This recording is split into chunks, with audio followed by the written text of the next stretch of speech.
All right, everybody. Pause that for a minute. So, I'm working through this monumental task of recording the book that I wrote that is too long for people to read and putting it into a playlist that will be too long for people to listen to. But now we're in the fun part. It's not just me telling pastors what they already know, according to Yoav.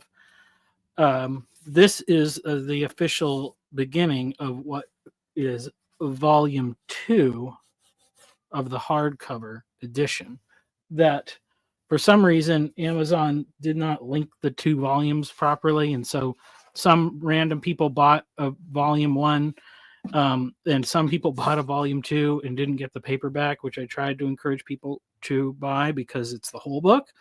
The only reason why this is 2 books is because of the size restraints of the Amazon publishing on hardcovers. So what I'm going to try to do is I'm going to read this, and hopefully, like I did the other day, I'm going to read this, and hopefully I just get through the text in its entirety and well enough so that I can come back and edit it later and make a coherent recording of the text. But this half of the book is where all the wild, crazy ideas are. And it's, a little bit of hot takes on Tolkien. Maybe not the most controversial in the world, but I'm sure the diehards will not agree with me. So that being said, I'm going to get started, and then at some point I'm going to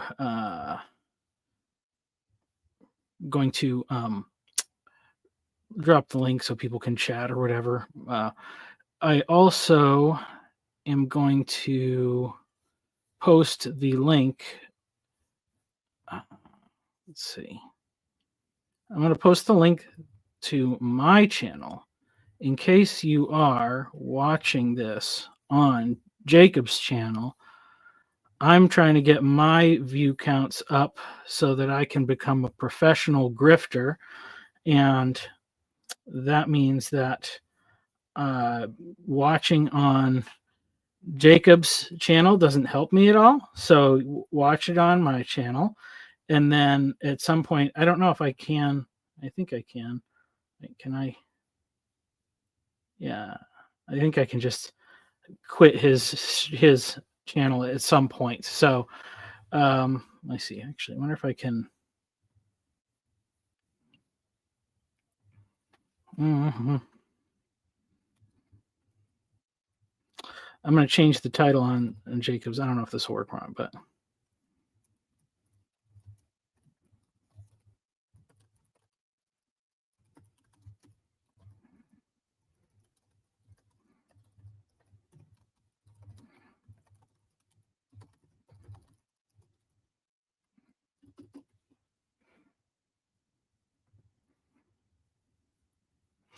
So, yeah. All right. Now I'll start reading. Part 4, Culture Building. Stories, buildings, clothing, and music. These are essential building blocks for any culture. Our ability to adapt them to novel circumstances determines how long our culture will last. Chapter 29, Lewis and Tolkien, Myths and Stories, Part 1. Science fiction. Likely no period of history has been met with greater anticipation than the 21st century. The advent of radio, television, and cinema fueled our technological dreams of the future, and the end of a millennia seemed like an ominous time for a new epoch of human culture to begin. While many of the 100-plus years of sci-fi predictions fell flat, the amenities common to our moment in history would still be viewed as miraculous to our great-grandparents at the turn of the 20th century. While the path of technological progress seems inevitable in retrospect, it was the Hollywood prop departments who shaped the aesthetics of our modern-day marvels. To what extent were the junior engineers at Apple and Microsoft influenced by the images and ideas portrayed on the deck of Picard's Enterprise? The touchscreen tablets and video conversations Geordie's enhanced optics, the voice-activated computer filled with all the knowledge of the galaxy, and, of course, the holodeck. While the last invention has yet to be perfected, it did accurately predict the favored form of our escapist fantasies. When the vast expanse of the universe is open to explore, a large chunk of our imagination longs to return to the realms of medieval fantasy. There is great value in science fiction and fantasy. While their aesthetics diverge, the two genres are essentially the same. One looks towards a distant past and the other to a far-off future. When we failed to discover the dwelling places of the gods in the distant corners of our own globe, we exported our expectations to the stars and planets beyond our solar system. Asgard is now a technological utopia filled with humanoid aliens dressed in the garb of Nordic heroes, their magic powers fueled by nuclear fusion and illuminated by the ethereal glow of light-emitting diodes. There are many similarities between the two genres as the gods of Greece and Rome. The magic of fantasy is replaced by the technology of science fiction and back again. The various fantasy creatures of dragons, elves, and dwarves are paralleled by their extraterrestrial alien counterparts. Each type of story allows for a sort of algebraic logic. By mapping the fictional XYZ onto a social or cultural problem that closely mirrors our current situation, we can explore the possibilities without getting canceled for some kind of bigotry. The twin genres present worlds that seem far more diverse than our own, but it's a clever device to help the reader make sense of the plot.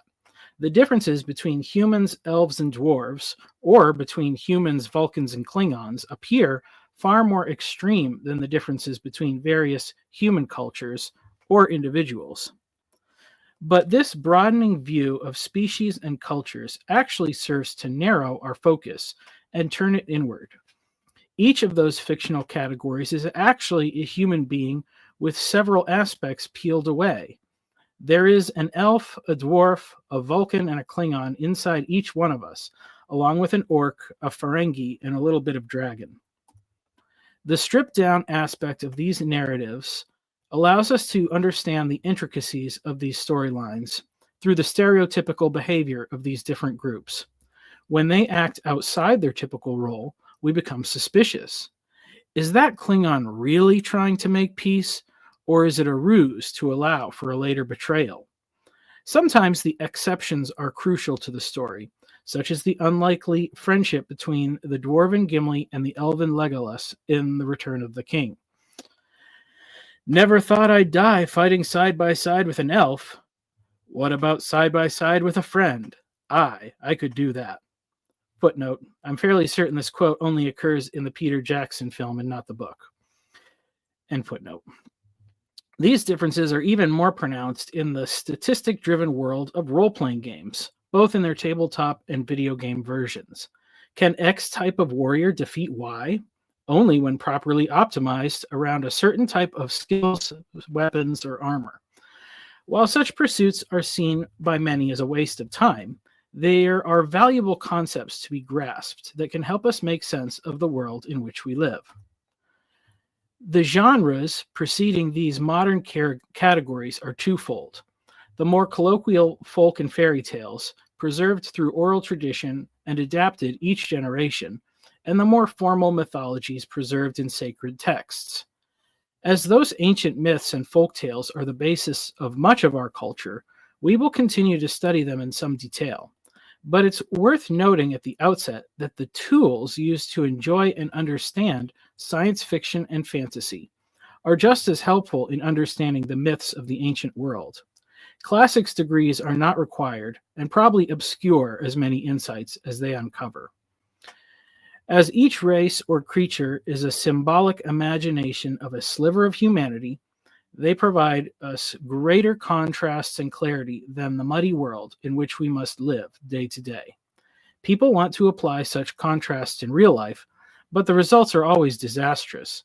There are no purely good or evil people, nor do people groups possess monolithic personalities. Every person and culture is a mix of both light and dark, hard and soft, kindness and cruelty. When we peg one label onto a race or political group, we get ourselves in big trouble. We cannot reduce reality to the clear contrast of fan fiction, but we can use the tools available through fiction to sharpen our perception of reality. Okay, so that was the little introduction on science fiction and fantasy. Let's see what we got here. Yon God saying, don't forget the neon glows which preceded the light emitting diodes. Yeah, that's true. All right, so let's get back into it. The Lord of the Rings. The aforementioned friendship of Gimli and Legolas comes from the most popular work of fiction in the 20th century, J.R.R. Tolkien's epic fantasy, The Lord of the Rings. The three-book saga of Middle-earth built upon the world and characters previously introduced in the shorter adventure, The Hobbit, and contained a variety of unique cultures and creatures with their own highly developed languages, real languages with syntax and grammars built off of Tolkien's expertise as a philologist. The medieval-looking map contained within the book was detailed enough to be of use for serious navigation, yet it was archaic enough to appear as a relic of an earlier age. The map not only allowed a reader to track the progress of the characters as they made their way through the world, but also provided hours of imaginative speculation for the reader, as many of the places detailed on the maps made no appearance in the body of the text. The Silmarillion, a posthumously released collection of writings based on Middle-earth, expanded this world both back in time and towards the edges and outskirts of Middle-earth's geography, detailing the partially finished mythological origins of his world and its inhabitants. This work, and other subsequent releases of unfinished tales and alternate accounts, allowed later readers to fill in the mosaic of the bigger world and compare it to our own. The saga inspired many imitators, though few came close to equaling the narrative depth or internal consistency of Tolkien's story. Though many writers produced longer sagas, none could capture the feel achieved by Tolkien through the intense research of real ancient languages, myths, and histories. Tolkien's work was not crafted out of a desire for fame or fortune, but it was a true labor of love, an imaginative and speculative outgrowth of his scholarly efforts as a professor and philologist. Thankfully, his friend and colleague C.S. Lewis encouraged him to share his stories with the world, and they have been inspiring people ever since they were first published 70 years ago. Though the official lore of Middle-earth is rather small, the real-world myths and legends from which Tolkien drew his inspiration infused the work with a spirit of authenticity. Tolkien and Lewis both rejected the type of reductionist thinking that emerged out of the Enlightenment and the higher criticism of mythologies introduced by thinkers like Schleiermacher. They believed that there was real truth preserved in the ancient stories, but it was encoded within a very different methodology than the systematic method of conveying facts and data through the scientific lens. The clear fact that Tolkien's world was a work of fiction worked to disarm people of the skepticism that had so infected the modern world. A fantasy story, written for entertainment, was not going to be passed off as a work of history, nor would anyone worry about its factual accuracy. Thus, the many defense mechanisms that people would employ before reading a work such as the Bible were set aside when reading The Lord of the Rings. The result of this was that the fictional world of Tolkien served to bring back what had been lost in the lives of modern man when myths and legends were discarded as primitive and false. The books served to help people make sense of the lives they lived, and in many ways provided a bridge between the modern world in which people lived and the places where ancient truths were still valued, the church.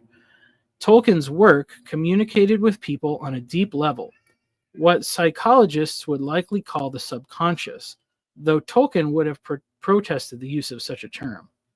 On the other hand, his great colleague Lewis worked closer to the other end of this bridge, writing children's books like The Chronicles of Narnia that portrayed clear representation of Christian themes in an alternate world.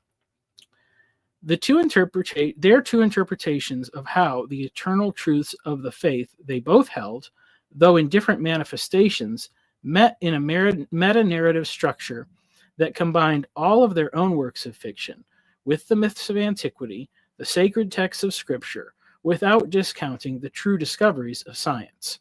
The threads of this tale are densely interconnected. Okay, so that was the part to set the Tolkien fans at ease. Okay. Building the steel man before I tear into my bigger complaints. And it's mostly Lewis is much better than Tolkien. That's my position. I'm sure I criticized Lewis somewhere too, but anyway, I'll keep going. The Fellowship of Lewis and Tolkien. Perhaps it's best to start with Tolkien sharing the true myth of Christianity with Lewis. When the latter becomes spiritually alive, he is adopted into the family of God. The two men become brothers in Christ. Despite the history of conflict between the Catholic Church, to which Tolkien belongs, and Lewis Church of England, their friendship connects through that which is common between them, not only spiritually, but in their love of history, language, and literature, and the simple pleasures of pints and pipes. Here I will take the somewhat controversial notion that Tolkien's world resides within Lewis, though Middle-earth is widely regarded as the greater of the two when compared with Lewis' Narnia. The latter has the distinction of being explicitly connected to our own world, as the Pevensys reside in England, and Aslan the Lion tells them that he is in that world as well. Yet Lewis also imagines a wood between the worlds that connects these realms with countless others. Tolkien's work represents a different sort of fantasy. It's the sort of thing that someone might stumble upon while documenting the tomes and scrolls of an old abandoned monastery. The men of Rohan and Gondor may have been real men from real parts of our world, but somehow their history and legacy were lost when those tribes like the Angles and Saxons lived on to emerge within the history of our present day. It is within the lesser-known fiction of Lewis that the greater meta-narrative emerges. Lewis' trilogy of science fiction stories centers around the protagonist of Dr. Ransom, a fictionalized version of his good friend Tolkien, who is kidnapped to help translate the language of extraterrestrials in Out of the Silent Planet. Lewis himself appears in the second book, Paralandra, as an aide in helping to welcome back his friend Ransom from an adventure on the eponymous planet we refer to as Venus. Footnote. There is a very interesting detail about this book that bears further exploration. Paralandra is a new planet undergoing the genesis of sentient life when Ransom arrives. The work of Immanuel Velikovsky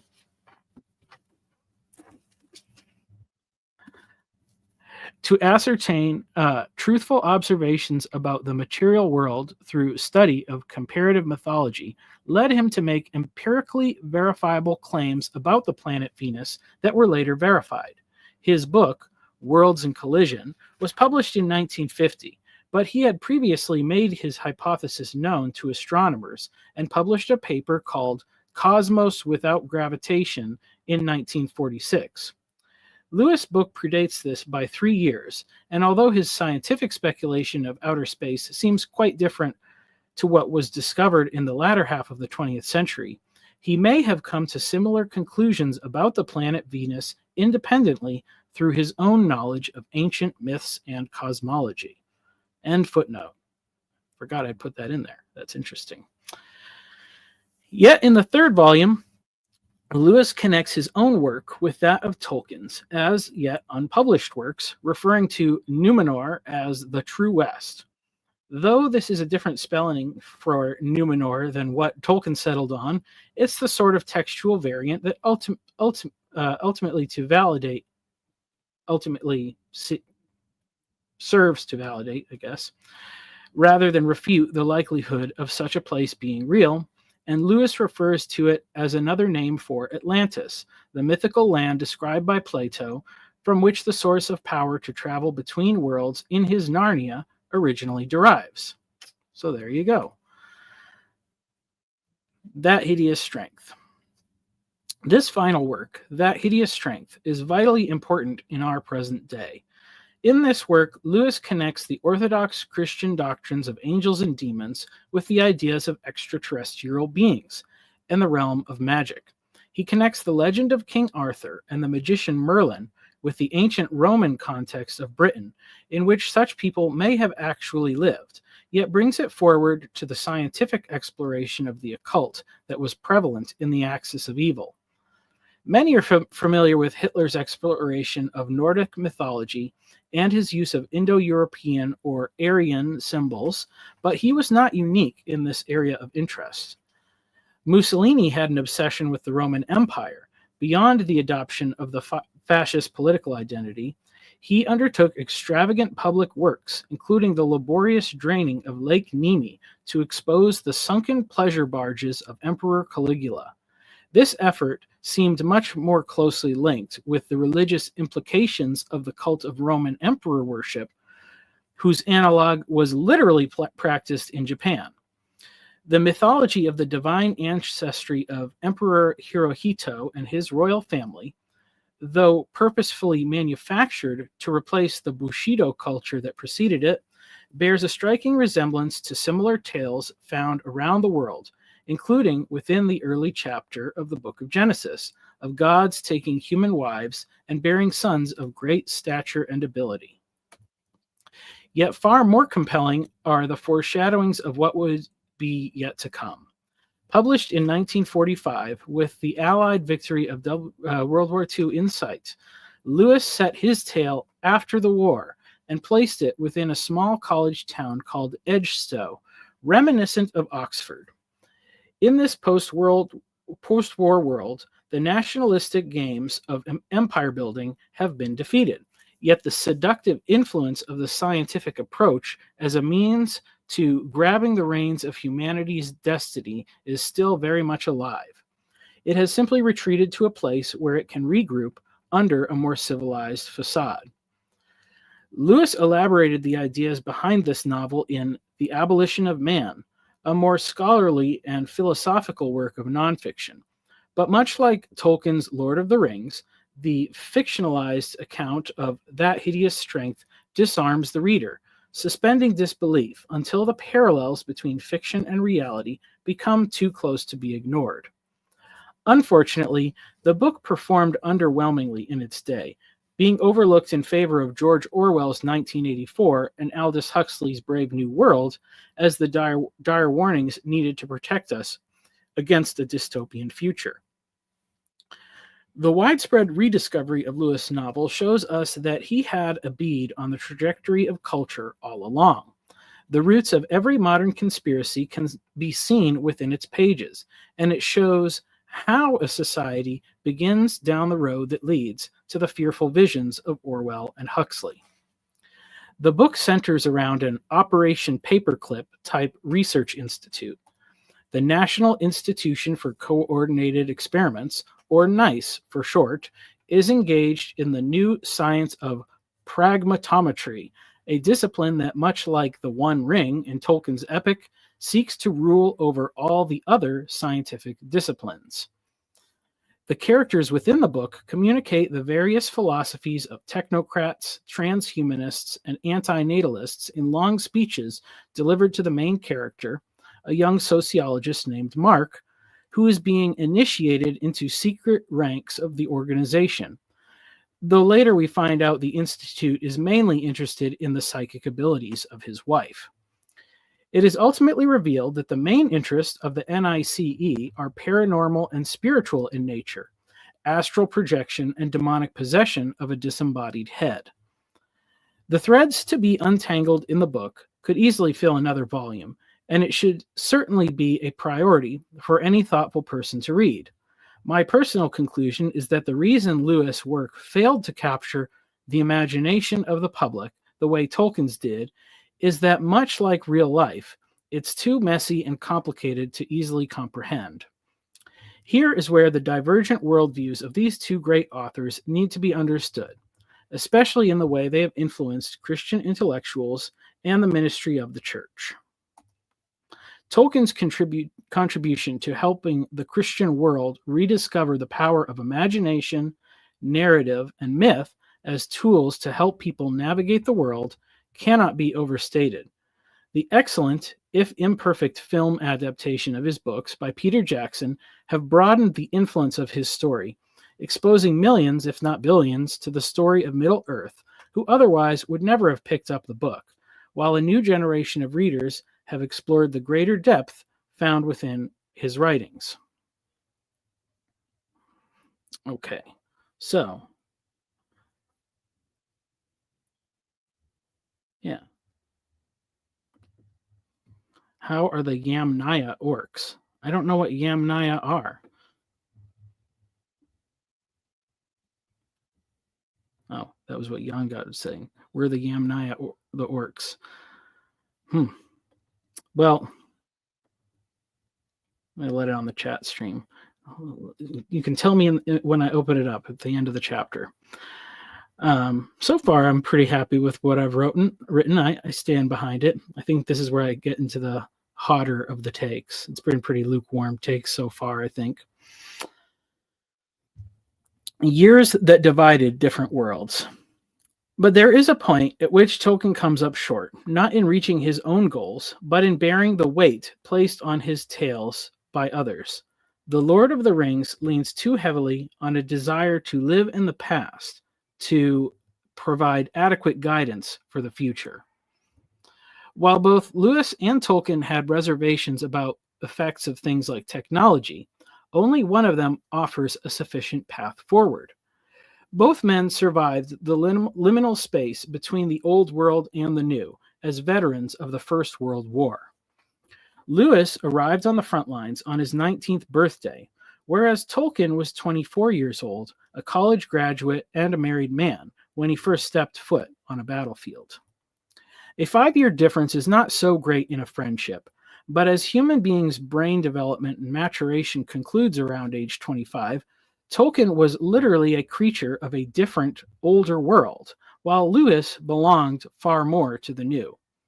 This fact alone may contribute to the curmudgeonly attitude Tolkien presented towards many changing features of the 20th century, including his distaste for the way Lewis smashed together odd bits of mythologies in his Narnia books. Yet there are more details that separate the two men and their view of the world. Though both suffered tragic childhood loss, Tolkien's was the greater. Having already lost his father at the age of 3, his mother's death made him an orphan at the age of 12. Tolkien's mother was a devoted Catholic who converted at great personal cost and arranged for her sons to be cared for under the stewardship of a Catholic priest. His fierce loyalty to the Catholic faith, with its emphasis on hierarchy, combined with the tragic instability of his childhood, no doubt contributed to Tolkien's representation of an ordered and comprehensible universe. The solution to the problem of chaos was a return to the former ways. While Tolkien was fully aware that this was not possible in his personal life, the deep longing for the unbroken past is deeply woven into the escapist themes of his fiction. This is seen most strongly in the penultimate chapter of The Return of the King, in what is titled The Scouring of the Shire. This chapter has been criticized by many as seemingly out of place with the rest of the work, and perhaps is an idealistic fantasy of wish fulfillment. The lie here is that things can never go back to the way things were, nor is the future simply a better version of the past. While trees may be replanted, the scars of history only fade, they never disappear. The adoption of this worldview is seen in the works of many devotees of Tolkien within the church and the greater Christian tradition. It looks backwards at the past, picking some point where things seem to go inevitably off the rails, analyzes what happened, and seeks to simply reverse this trend. While Tolkien was likely under no delusion that this was possible, His work seems to long for a world prior to the Great War. What could we possibly change, though? Would the prevention of the assassination of Franz Ferdinand have resulted in a timeline moving towards world peace? Clearly, such events are simply the spark that ignites a tinderbox prepped for ignition. Likewise, if Adolf Hitler had never come to power, it is just as likely that the situation in Germany would bring forth someone worse as someone better. The backward looking view to discover what went wrong will take us all the way back to the Garden of Eden and the fall of man. Then we are faced with the decision to blame God for making the tree, for creating the serpent, or for creating the woman, just as Adam did. Yet to arrive at such a conclusion is to equate ourselves with God, believing we are wiser than him, the same sin committed by the man and the serpent.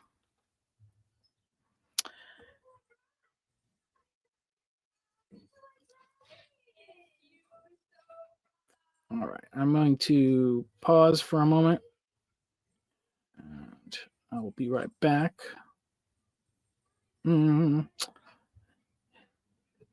Yoav, you can come on if you want. I'm going to just run around out the room for a minute.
All right, I am back. Yes, Risto, Lewis greater than Tolkien. That is the point of this chapter. Just the Tolkien people are meaner than the Lewis people, so you have to say it gently. I think that's the point of this thing. Okay.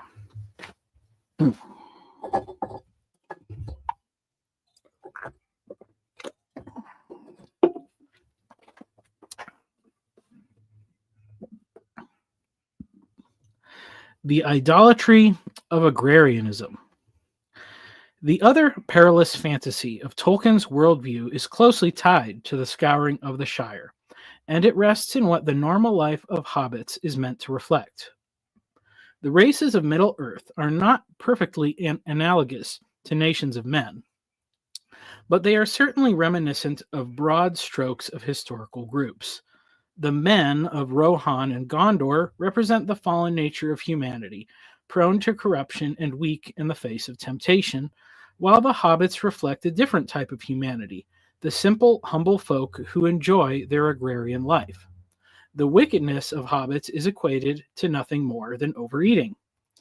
Whatever Tolkien's true intent was, the subtle influence of his work on Christian thinkers has resulted in a suspicion of technology as such, a glorification of tradition, both in the low sense embodied by the agrarian hobbits and in the magisterium of the Catholic faith, that fans of Tolkien often explore.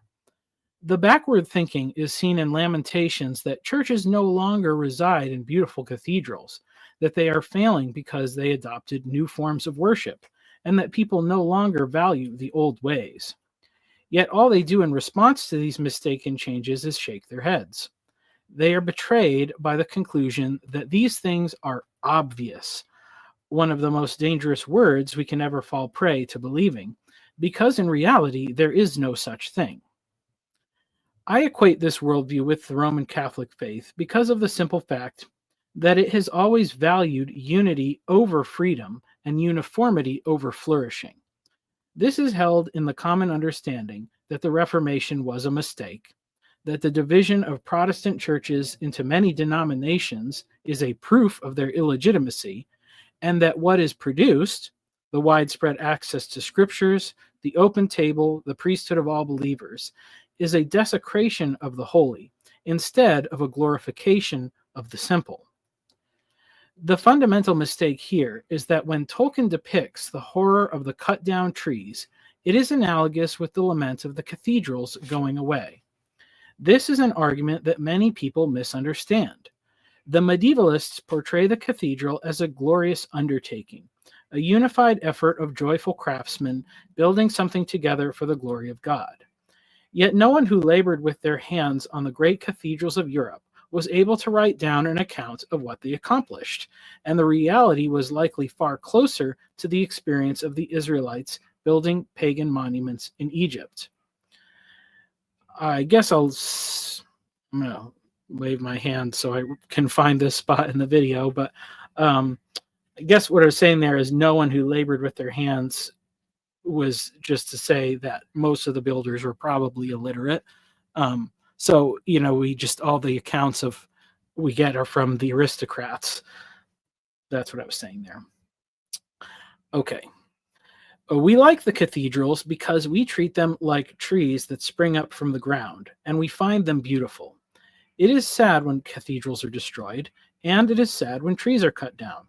But in times of war, these are not the things to be lamented. The exaltation of unity and tradition always results in the commodification of human beings. This was true of the cathedral laborers, the crusaders, and the innocent victims of wars waged by men in high places. If Tolkien were honest, and war in his world was waged by men against men, or hobbits against hobbits, Samwise would not think one whit about replanting trees until he found his Rosie.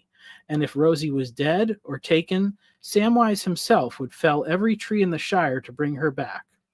Christ did not die to save a tree. He died on a tree, and the no one should mourn what was lost in the light of what was gained. I don't know what I did with that sentence there. Wars may be waged by nations and powers, but men only fight and die for the sake of people. There is a school of thought that says Adam ate the fruit because he was afraid of losing Eve. If that's true, it was not the wrong thing to do. God took away the garden, but he did not separate the man and the woman. Adam may well have longed for Eden the way that Tolkien portrays the Hobbit's love for the Shire, but God expelled him with the most valuable thing of all. I do not think that Tolkien would disagree with this personally, and I am sure that he would have just as gladly cut down all the trees in England to save his own wife. It is the interpretation of others that misses the mark. There, I gave the people an out. It's not Tolkien, it's the interpreters of Tolkien that take things too far. Humble heroes. To give praise where it is due, Tolkien was right in one very important aspect of casting his hobbits as the heroes of the Lord of the Rings, that their perceived insignificance would grant them a better chance at success than a competent warrior who would become an obvious target. However, while this represents an accurate assessment of the hubris of evil men and spirits, there is nothing within the hobbits themselves that should give us faith that they will emerge victorious. It's the belief in happy endings that carries us through. Such criticisms have been placed against Tolkien by people like George R.R. Martin, who, when interviewed, said the following: Lord of the Rings has a very medieval philosophy. If the king was a good man, the land would prosper.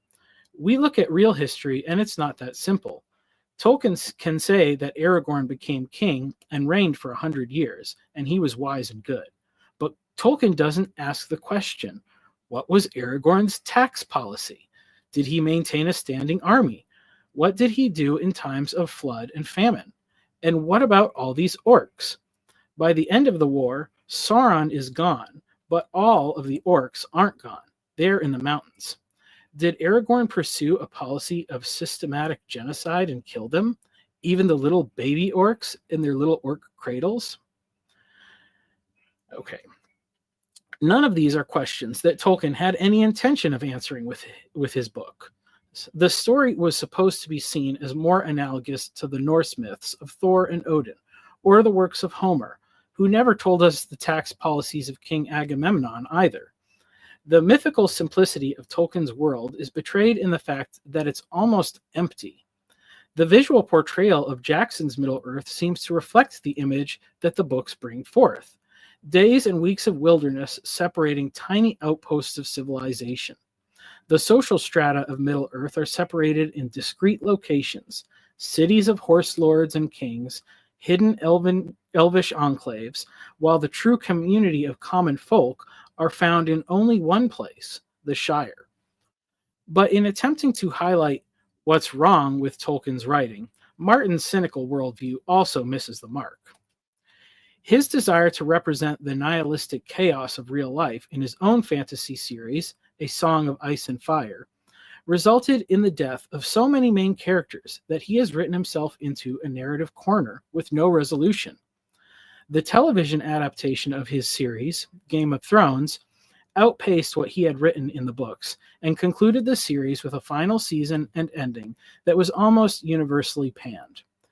Even though he has a second chance to end his series with strong public feedback, he remains unable to do so.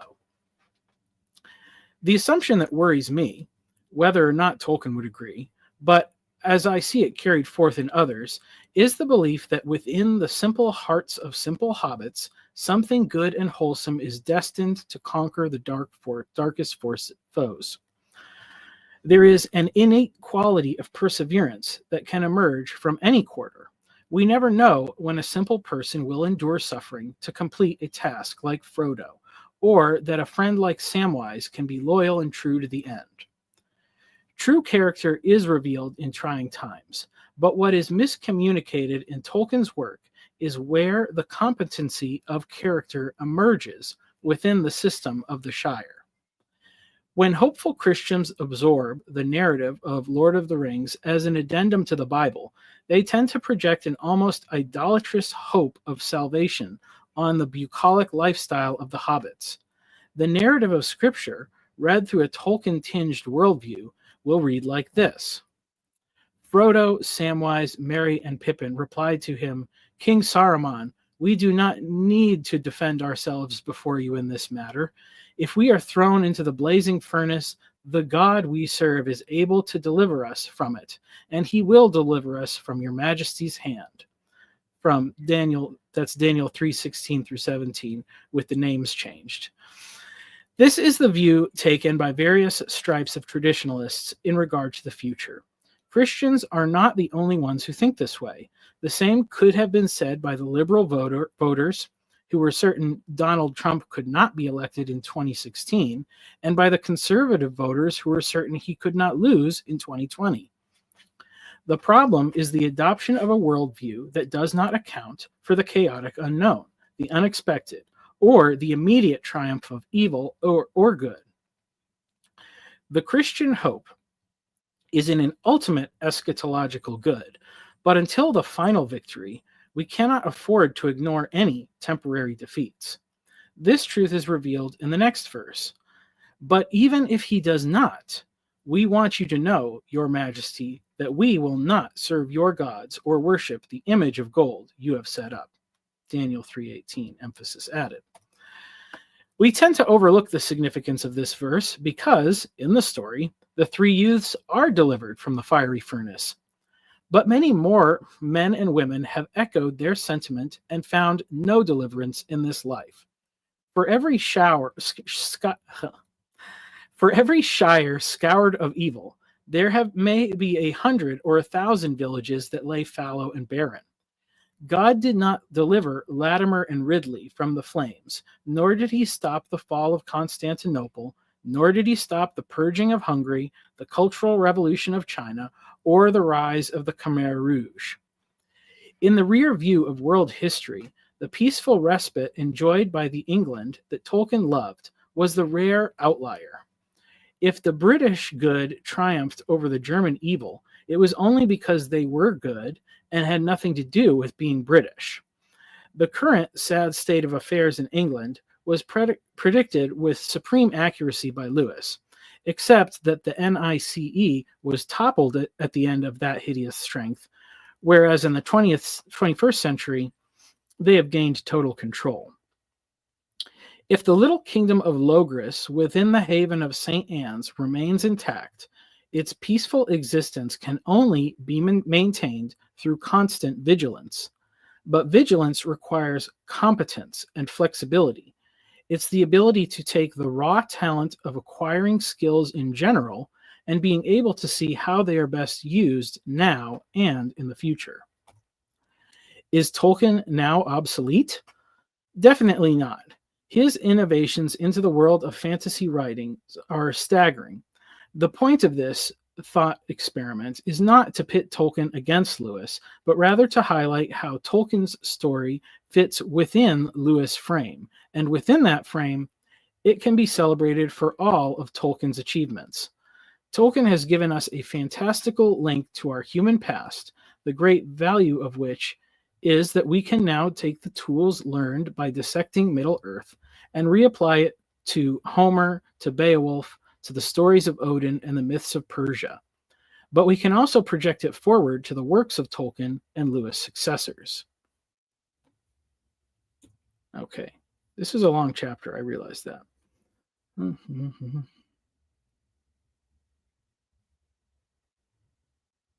Yeah, I did talk about this in one of the other chapters about the creation of the alphabet being the greatest contribution of the Israelites, which allows for translation in a useful way.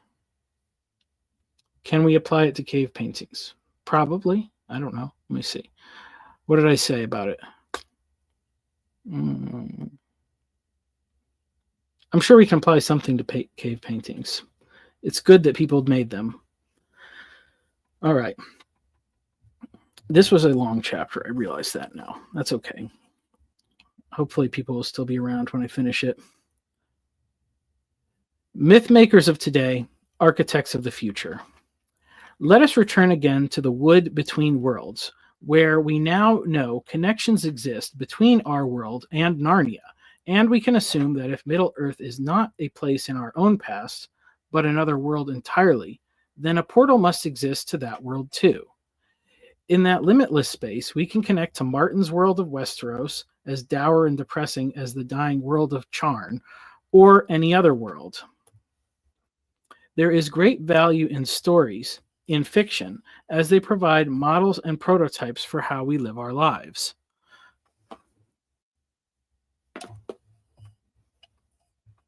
Tolkien's work especially shines in this regard because although there are flaws, we can inhabit Middle-earth in our imaginations, especially within the Shire. Lewis' worlds all lead us back to our own world so straightforwardly that they are hard to inhabit for any length of time. What both authors would likely agree on is that there is some value in using a story to understand the world as a reader, but it is an even more powerful tool when used as a writer. The reader observes, but the writer participates. This principle is the key behind the creation mandate and the Great Commission. Both are fulfilled when we follow Christ in the act of creation and multiplication.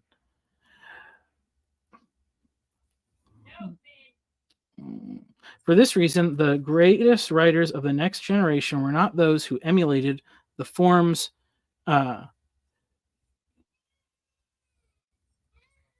Sorry.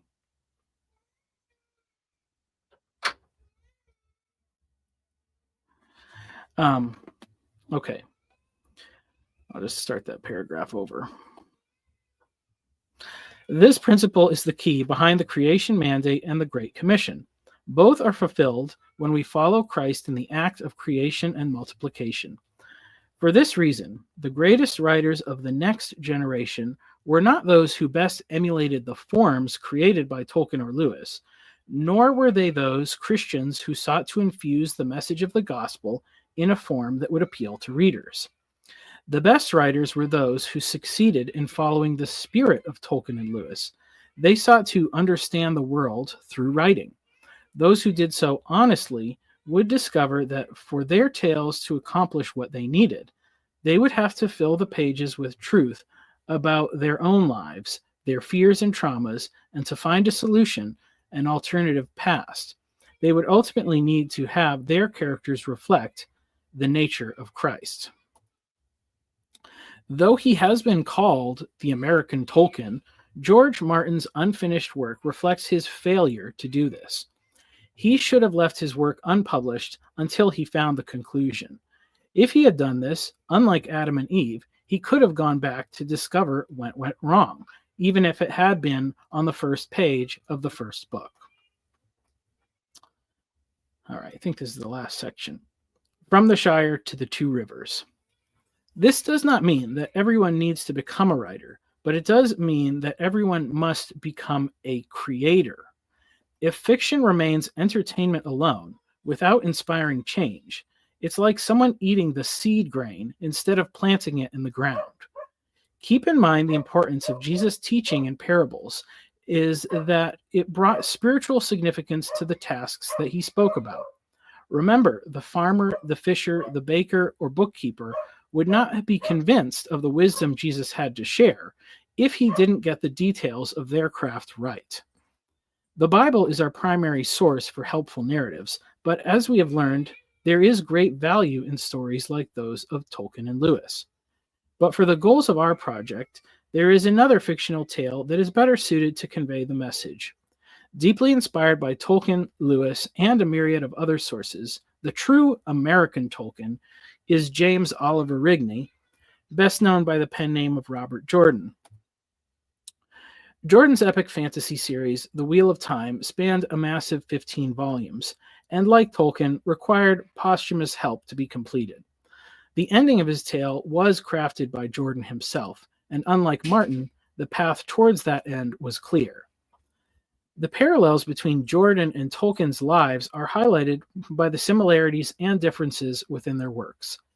Like the work of Lewis, the work of Tolkien can live within the work of Jordan, who very much would have seen his world as both a representation of our own past and future, as well as another destination from the wood between the worlds. Tolkien wrote from the perspective of an Englishman and reflected the national identity of that land, which developed through a modest history of blended cultures and immigrant tribes. Though the history of that land was shaped through conflicts, the differing factions shared in a greater European identity, born out of the unity of the Holy Roman Empire, and contrasting them with the people on the fringe, such as the Haradrim, reminiscent of the peoples of Carthage, Persia, and the lands beyond. In contrast, Jordan's writing reflects the much broader cultural diversity of America, with many more people of diverse appearance and custom. While the various groups display contempt for groups outside their own, the narrative itself places no hierarchy of values upon the differing peoples. Like Tolkien, he was shaped by the experience of going to war, but unlike the hero's welcome received by veterans of the Great War, he lived through the meat grinder of Vietnam and returned to a nation that treated the returning soldiers with contempt. Both authors' series represent a turning of the age, which comes about through a final conflict. Yet while the progression of Tolkien's ages are presented in a linear fashion, the ages in Jordan's world are cyclical in nature. In this system, there is a possibility of a final conclusion presented, but it seems to be a negative apocalypse, an end of all things. When the series finally ended, some people were upset that it did not provide the type of ending hoped for by some, though it should have been predicted. It provides as much closure as anyone can expect in the story of their own life. The final outcome is perceived through faith alone. A fuller analysis of the themes within Jordan's epic work could become as long as the series itself, if not longer. So I will conclude this discussion by highlighting the one area where I find Jordan's work to be truly superior to Tolkien's: the difference between the Shire and the two rivers. The similarities between the two places is immediately obvious. Hold on, I gotta take a break.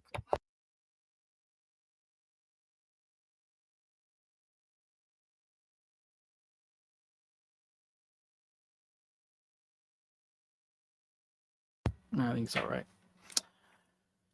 The similarities between the two places is immediately obvious. Jordan borrowed most heavily from Tolkien in the first volume of his series, The Eye of the World, which parallels the narrative of the Fellowship of the Ring. This was intended as an homage, however, it has provided a bit of a stumbling block that has prevented diehard fans of Tolkien from engaging deeply with Jordan's work, as they think it's too derivative. However, if they are able to push through the first volume, they will find a myriad of different branches stemming off of Tolkien's tree, many of which bear fruit cultivated with our 21st century experience in mind, and they all stem out of the culture portrayed in the village of Emond's Field in the Two Rivers. The Two Rivers is a place of humans. Virtually all of the characters in Jordan's work are human. While Tolkien used the creation of many races to bring out differences in human cultures, the trope became overused as people simply tried to imitate the aesthetic style of Tolkien. This is helpful because instead of viewing the distinctive differences through the lens of an innate nature of hobbits, dwarves, or elves, the strengths and weaknesses of various groups come from their cultural wisdom and experience. There are genetic differences, but they are less important to the overall success or failure of the various groups. Going beyond class to culture. As an example of this is the Aiel, Jordan's desert warriors, who are reminiscent of the Fremen of Arrakis in culture, but who are depicted as looking physically like Scottish Highlanders. This means that the Aiel men are among the most physically strong, yet their culture also contains female warrior societies.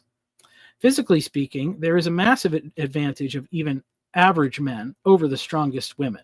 Yet Jordan portrays the learned disciplines of a hard life in the desert as giving these women an advantage over male fighters of other groups. People may scoff at this fictional account, but in our age of firearms, trained female soldiers and policemen who have practiced shooting would have a substantial advantage over men who have not trained at all. Footnote: this analogy actually demonstrates quite clearly the current problems between men and women. The skills most valued in today's economy are more easily attained by women, who are more apt to endure through a college career and make their way into a digital workforce. The physical advantages of being male are less of an asset and more of a liability in our current day. End footnote. The Aiel are one of many highly specialized cultures shown within Jordan's world. There are other martial minded groups, like those who live in the borderlands, who are focused on defense, like Tolkien's men of Gondor, or the cavalry, like the riders of Rohan. There are also cultures more specialized in business, politics, bureaucracy, and thievery. Many of these cultures feature aristocracies or hierarchies that are used to sort the elite from the common. As in our own societies, systems of credentialing allow people to quickly assess whether someone is worthy of respect or indifference.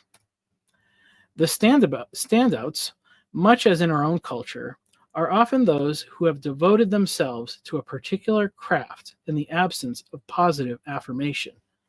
The consuming drive that motivates someone to become worthy of adoration is often fueled by a rebellion against the world that continuously tells them they are not special. We see this in the lives of celebrities, business owners, and political leaders. In Jordan's story, we often see it most clearly in the villains, but it is present in many ancillary characters, reminiscent of the way Boromir and Faramir are both shaped into highly skilled, yet flawed characters by the unhealthy pressures placed upon them by their mentally unstable father. All of this stands in contrast with the heroes of the story and the many later characters who emerge out of the two rivers. To read the first book only, we would be inclined to think that it was simply the twist of fate that caused a diversity of interesting characters to emerge from this small community. Yet, as the narrative unfolds, there is something hinted at in the first book that plays out more fully across the series. The Two Rivers represents a type of culture that successfully reproduces quality and competency to an unusual degree. While the rest of the nations praise their superstars in whatever fields of specialization they most value, these simple young people routinely show an ability to outperform the experts. They do not show the same respect for the way that a culture transmits its expertise. They are problem solvers who rely on the analogous wisdom learned through simple skills to navigate the problems they encounter in new lands. Some examples of this are Rand climbing the wall of a palace that no one in the city had ever attempted, simply to get a better view of a procession going through the street. He compares it to climbing the rocks in the woods back home. Matt, who challenges the two best sword fighters in a practice match, besting them both by using a staff that every farmer in his community knows how to wield.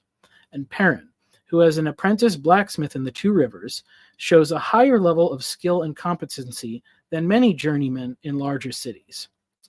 These anecdotes are littered throughout the book, but there are also routine examples where, even besides the main characters, an average youth from the Two Rivers is more proficient in archery or working with horses than the best trained soldiers.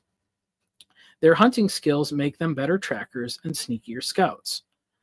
But what is most startling about these characters is their relational fortitude. This is, of course, where Tolkien's hobbits also are shown most brightly, in their loyalty towards one another. The protagonists in Jordan's work have times of disagreement, but when they come together, they are stronger for their ability to rely on each other. Someone reading this may be thinking, so what? It's a fictional story. They can make people however they want. But this misses the point, because Jordan provides the receipts as to where this competency comes from. The Two Rivers is an unknown place to most of the inhabitants of the larger world because they do not spend their resources to acquire fame or notoriety. Their goods are of an excellent quality but humble appearance because the investment of their energy and resources is to put into what is truly most valuable, their children. This is a rather unique factor among fantasy stories. With several main protagonists, Jordan highlights the different ways that a community focused on passing on their values to the next generation can adapt to different circumstances. Only one main character, Rand, has a more classic fairy tale backstory. As an infant, he was rescued from a battlefield by a soldier named Tam, who had left the Two Rivers to see the wider world. Tam moved back home to raise the child with his wife, who had been unable to conceive. Due to her own tragic passing, Tam ended up raising the child by himself, with considerable help from those in the community. Though he is separated by great distance, his role as father has an important impact throughout the life of the series. Matt has a rebellious streak, but follows closely in the footsteps of his father, who has a bit of a reputation as a horse trader, but ultimately is extremely loyal to his friends and family. He is like the son in Jesus' parable who says, "I will not," when asked to work, but always ends up going. Matthew 21:28 through 32. His father and some other men set out on a journey to discover what has happened to their children after a long absence of communication, a detail that is not typical of fantasy stories, but rings true of life. Perrin is also portrayed as coming from a healthy and intact family, with many extended family members living on a farm. With so many mouths to feed, Perrin goes to live with the blacksmith and his family in the town as an apprentice. Throughout the series, he refers to Master Luhan and his wife as role models and mentors. The couple seem to put a great deal of effort into helping him mature and grow, rather than viewing him as a source of labor. This shows the kind of responsibility that a healthy community takes in raising up the next generation, even if they are not a biological family.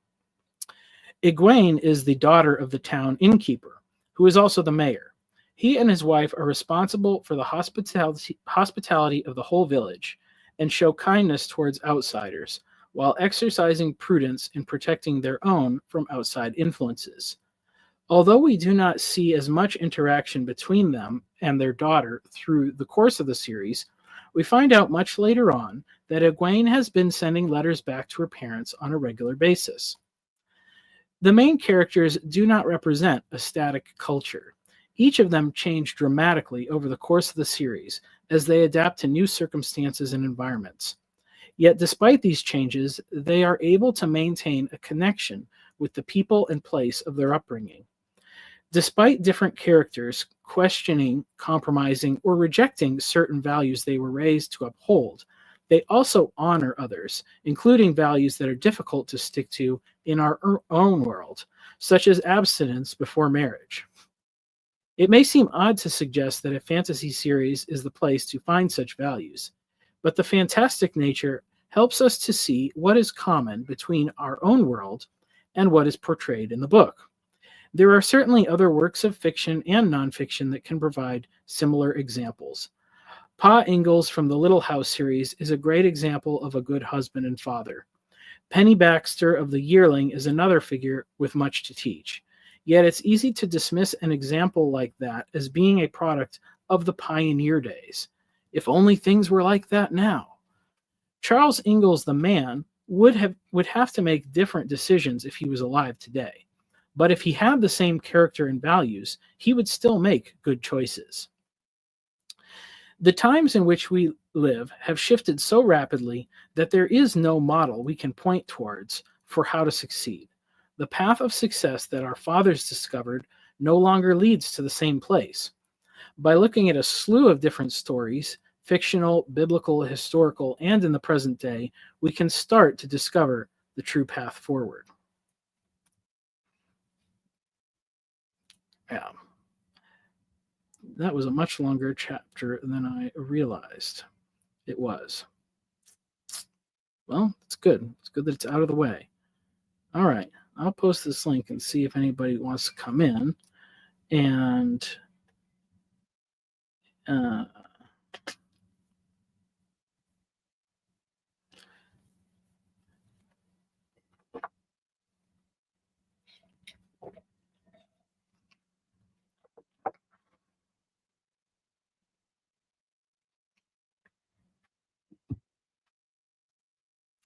yeah.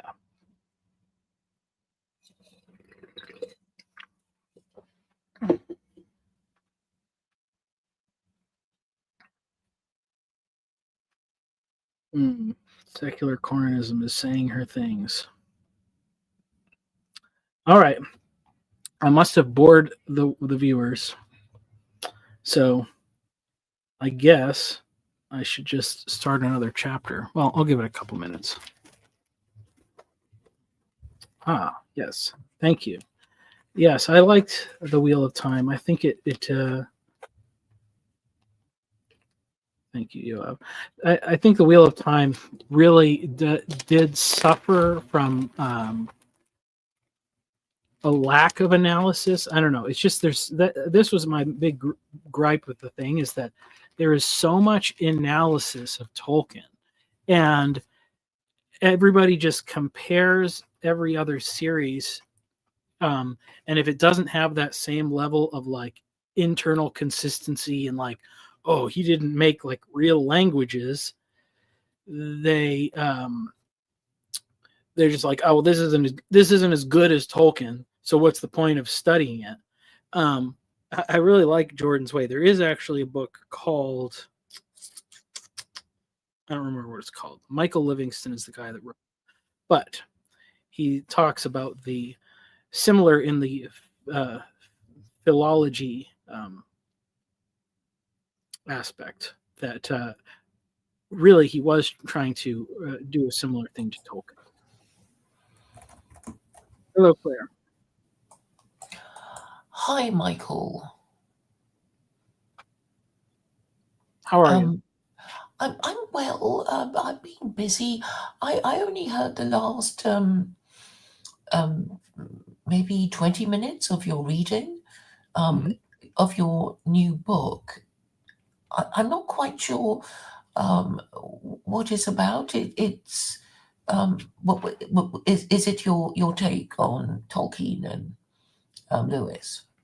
So this is the first chapter of a section. I think it's 7 chapters about stories, narratives, myths.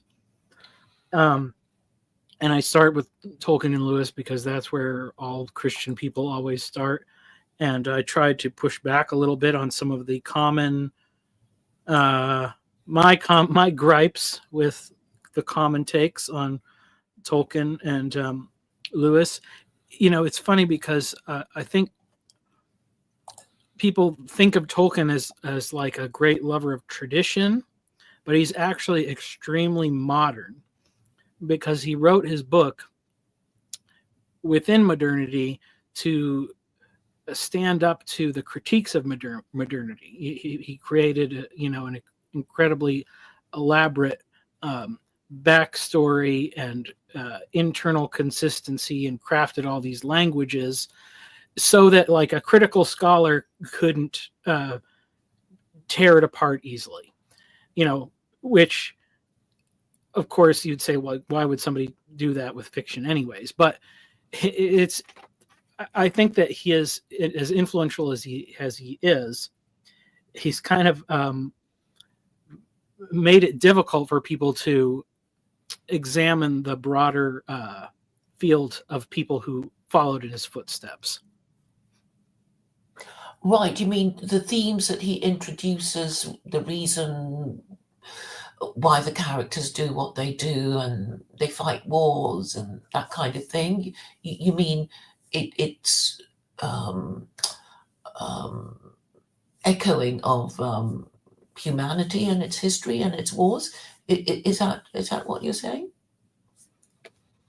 So Tolkien wrote Lord of the Rings as if he was crafting something that would sit alongside other ancient mythologies, Hmm. like the Greeks epics or the Norse mythologies, but sort of fictional with an English flair, because they Hmm. don't have the same. That was essentially his kind of goal, was I'm going to write a mythology for England. Um, and because he was a scholar and studied those ancient texts and languages, he wrote it in a way that was, uh, I guess you could say, he really put a lot of effort into the work of making it airtight. Yes, You know, and sounding historic and echoing the mythology that I guess the British would know or remember. And yeah, he created a special language of his own, didn't he? several languages. Hmm. Hmm. He was also a linguist. Yeah. Hmm. that was like he thought that was fun for him. But it's a very challenging standard for somebody who just wants to write narratives to be compared to somebody if you don't like invent your own language that um, you're not as good. So he essentially imported a lot of things I think into the fields of what we can say fantasy writing Mhm. that are really they're really outside of the main thing. I think the main thing is those human stories, the narratives, what happens, transformation of character. Somebody can really capture those elements very well without all of the world building that Tolkien did. Yes, But they get overlooked because of the comparison.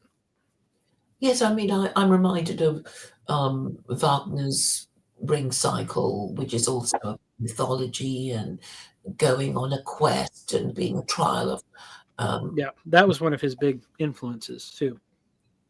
it's what influences Nordic? Did you say? The Ring Cycle was one of Tolkien's influences.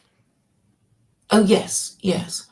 And where did Wagner get it from? German mythology, I think, pagan, Nordic yeah, mythology, I yeah, guess. yeah. I think something like that. Yeah, Yes, I mean, I always thought, Valhalla would make sense if you want to foster a cult of the warrior, because Valhalla is the idea that brave warriors, after they are dead, would enjoy um, day after day into eternity, a good day's fighting and returning to an excellent feast after slaying all their enemies. And mm, I guess that would be the glorification of the cult of the warrior, which may explain the success of the Viking yeah. But until it's they were Christianized yeah. as Well, Normans. yeah, and I think um, that and that's one of the elements I was critiquing in there in some sense, like because he uses these fictional races, not necessarily as comparative as compare in comparison to human races, but definitely as different human cultures. Um, and and this is what all fantasy and science fiction tends to do. These different cultures are all reductions of what it means to be human. So if you think of a culture that only produces a warrior class of person or idolizes that or whatever, it's a very flat culture. It doesn't leave a lot of room for growth or transformation. And I think in some ways, what Tolkien, my main complaint is what Tolkien tended to do was he idolized the kind of bucolic agrarian English lifestyle in his depiction of the Shire. And then that has been really adopted by a lot of people as some kind of an ideal that I think it's fine and it has its value in some sense, but it's not a universal um, vision of what human culture should be aiming towards. Certainly, Yes, yes, because the Hobbit was, a rather fussy little thing, accustomed already to his comforts, and yeah, didn't really like venturing, too much out of his comfort zone, and perhaps Tolkien was even then critiquing the culture of men of his nation back then, that you're too comfortable, you're too used to having meals arriving at a certain time, and all your fussiness that you as a successful empire um, enjoy, but may not enjoy for Well, much I mean, longer. I don't know if he really was critiquing it. I think he was bothered by the fact that like he had to go off to war, and he did, and that's what he was looking forward to returning to, and so he just saw all of the, you know, I don't know, say progress or whatever. Certainly, he was pretty anti-technology and anti-progress in a lot of ways, and those things are not in and of themselves good. They can easily be taken in a bad direction, but they're not inherently evil.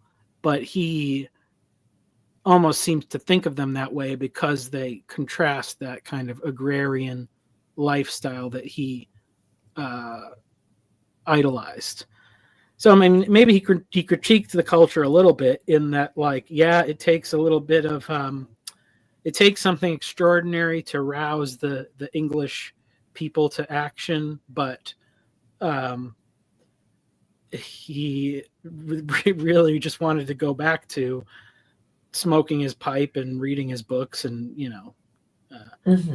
that quiet life. And I think that is it's an unhelpful fantasy, Mm. especially uh, in our current day. Well, he was being then nostalgic and Yes.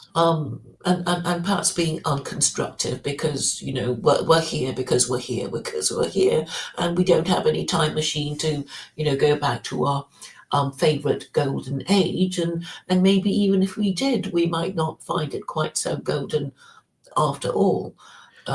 And I suspect that a lot of people who like Tolkien were adults rather than children. Mm.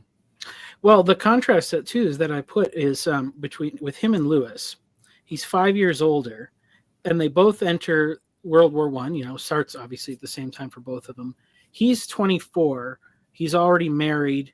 Um, and by that time, your brain is basically developed. Lewis was 19, so Lewis very much, I think, very much more integrated the changing world um, within he stood in both worlds. Tolkien was already formed by the old world, and then World War II kind of World War I rather brought an end to that. Lewis, by virtue of being a little younger, maybe and I'm sure personality difference, he was able to straddle the divide between the pre-world and the post-world uh, worlds.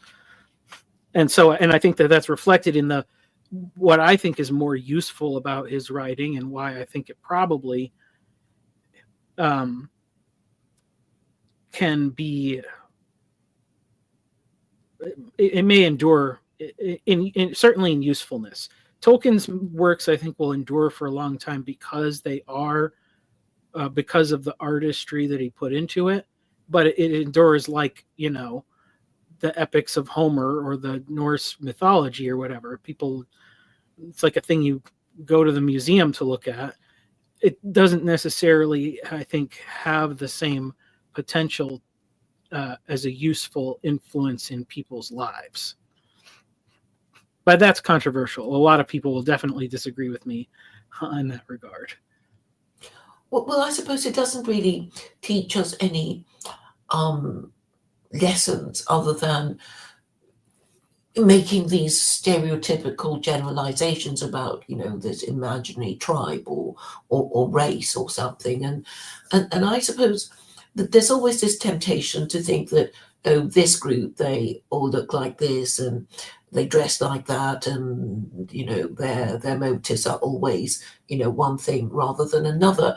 It's a kind of comic book imagery that we want to have, and I suppose that the most primitive um, conception we can have is the video game Space Invaders, because you see these flying saucers, and we know that we're supposed to shoot and destroy them, and this is what we want our enemies to be like, to be Mhm. um, visible, to be obviously different and obviously distinctive, so we know, what to do about them. But unfortunately, real life is very complicated, and there are all these uncomfortable sayings that tell us about the enemy within. Mm. Well, and also, I mean, it is just a reductionist worldview because, you know, I mean, if you think about maybe all the colonists or whatever, they just looked at Africa and said, like, Africa is a funny thing because I don't know, maybe if their people are a little more precise, but like in the United States, people just refer to Africa as if it were a country and not a continent, and Africans as like some kind of a monolithic people group. But the kind of conflicts and differences that arise within cultures, if you're an outside observer, you don't see what the big deal is, but people fight to the death over all sorts of little trivial differences between their tribes. I mean, that was kind of I guess in the biblical sense, the comparison between the Jews and the Samaritans. The Samaritans were the closest culture to the Jews, as they were basically brothers or cousins, but that proximity highlighted the differences, I guess, in a way that made them very antagonistic towards each other. Yes, rather like the religious rivalry between Jews, Christians, and Muslims. Could you remind me about what the bone of contention was between Jews and Samaritans? It was about where to worship. On which mountain should we worship? Oh, was that it? Oh no, there was all sorts. I mean, well, that's there's some initial thing that's sort of silly, maybe, but if you don't resolve it, it builds into a rivalry where there's all sorts of scores to settle on both sides. Yeah. So, And correct me if I'm wrong, isn't the other thing also just that don't Samaritans believe that the Torah was revealed on Mount something, not Mount Sinai? Mount Gerizim. Yeah, don't they believe the I don't know Torah if was revealed there? I don't know if they think the Torah was revealed there, but they believe that Mount Gerizim was the place that was revealed as the proper place to worship instead of Mount Zion or whatever. But yeah, Mount Sinai? Zion. I thought it's Sinai. Well, Sinai is where the Torah was. I don't think that they dispute where the Torah was revealed, but they argue between Mount Gerizim in Samaria and Mount Zion in Jerusalem. Oh, okay. Yeah. And don't Samaritans also reject the oral Torah? Don't they also reject the Talmud? Yeah, so they have their own version of the Torah, the five books, the Samaritan Pentateuch, and then they don't use, and then they have like their own different version of Joshua, I think, and then they don't use any of the other books beyond that. But they also, because it's like after that split, after King Solomon, that's like, well, that's not our history, that's their history. So that's why because they're more connected with those northern tribes. Yeah. Yeah.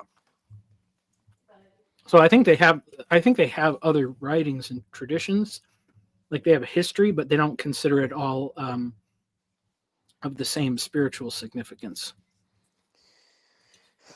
There's a question in chat. I don't know if it's directed towards you, but it's a nerd question. How does Rand light the pipe at the end? I don't know. That's one of those mysteries. I don't remember what the hypotheses are. I guess it's just the wheel weaving as the wheel wills. Yeah. Sorry, I'm just catching up in chat. Yeah, that's crazy. Someone's saying Lord of the Rings is boring. Yeah, I think it's kind of boring. Yeah. Do you have a favorite thing by Tolkien?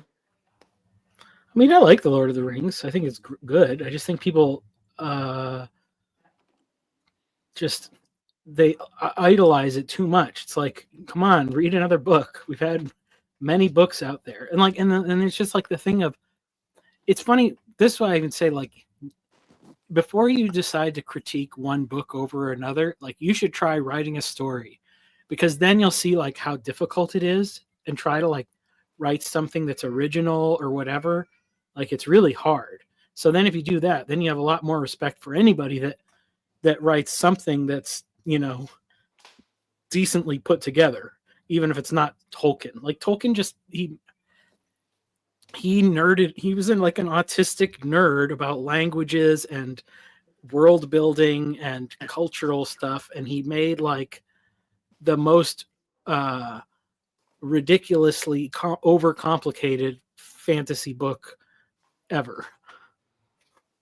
Okay, so your favorite, it would be Lord of the Rings. I don't know. I don't like picking favorites, honestly. I guess you could Okay, say that. Sure, The because Lord I of the was also Rings going to is. ask Yeah. who's your favorite English author between Lewis, Tolkien, Oh, Chesterton. Lewis. Lewis, yeah. I like Although Lewis. Chesterton does have some good quotes. Oh, sure. Yeah.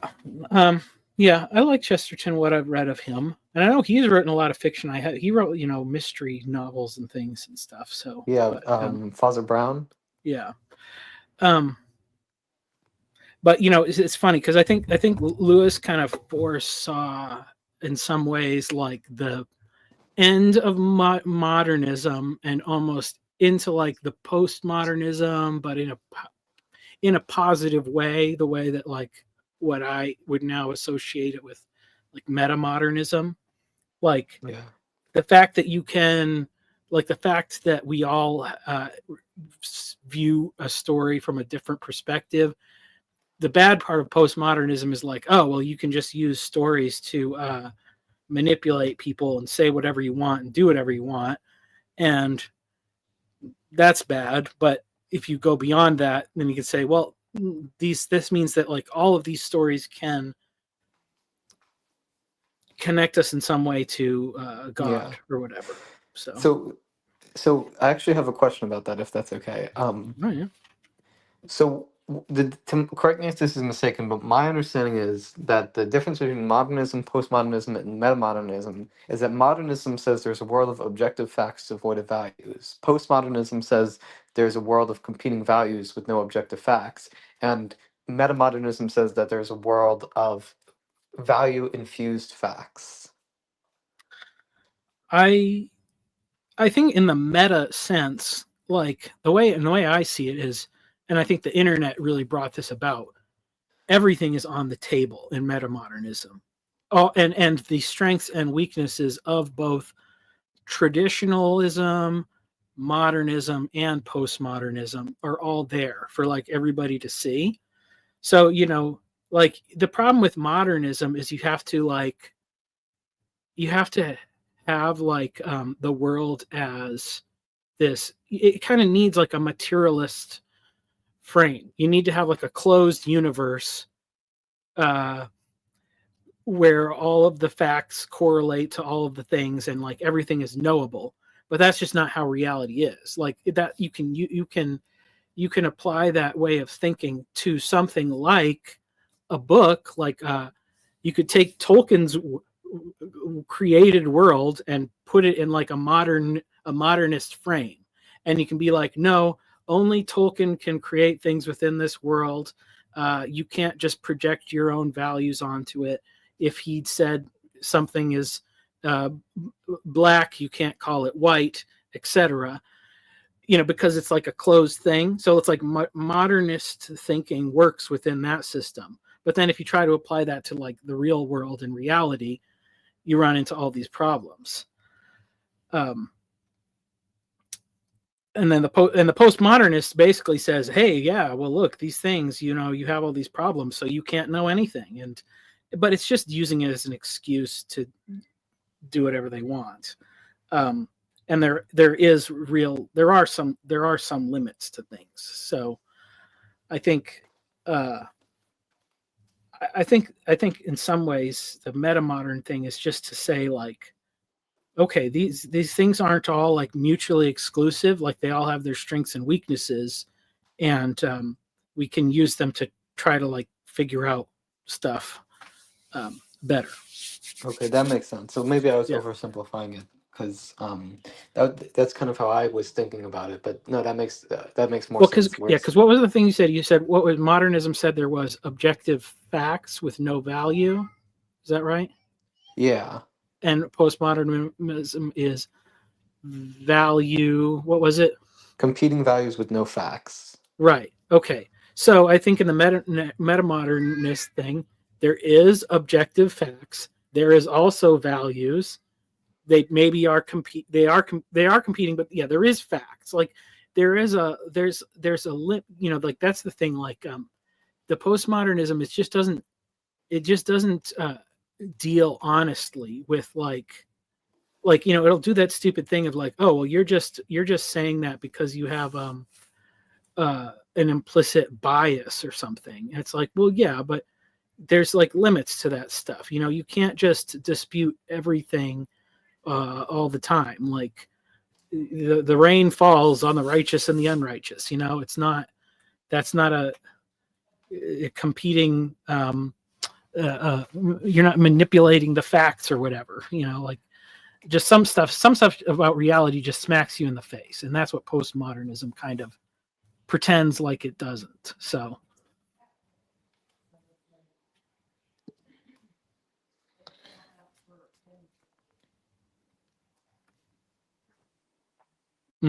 Yeah. Aragorn does not exist. He exists within our hearts, though. Yeah, I think that might be a reference to Baudrillard's quote that the Iraq War didn't happen, but I could be wrong. Modernism, yeah, Claire. I'm curious, is Claire a postmodernist or is she like a meta-modernist? Or Claire, you can offer your insights on this. Um, I am anti-feminist, but obviously Okay. there's not much I can do in the time in which I live. So I would say modernism is basically feminism and atheism, and postmodernism. I mean, we think we're postmodernist now, don't we? I don't think I'm postmodern. Well, okay, I think of them as periods of time. So well, that's a if modernist way of thinking about them, though. yeah, because ultimately, in 2,000 years' time, will people then be thinking of themselves as being modern? And what does it mean to be modern other than to reject the idea of theism? That is what I've made out of these names and these ideas. To be modern is by definition, I think, to reject God, which Okay. some people may think is a good thing. So are you like meta-modern if you reject modernism and postmodern? Well, metamodern is a new one for me. I'm not sure what it means, so I can't say whether I'm for or against it. Um, Well, I think the thing to say is that most all of these categories are only things that you can really classify when you look back in hindsight. So we are beyond the strict way of thinking of modernity, and we've, I think, come to the end of the usefulness of the postmodern critique of modernity. So we're we're in uncharted waters philosophically, um, as far as how we relate to the future, I think, in some ways.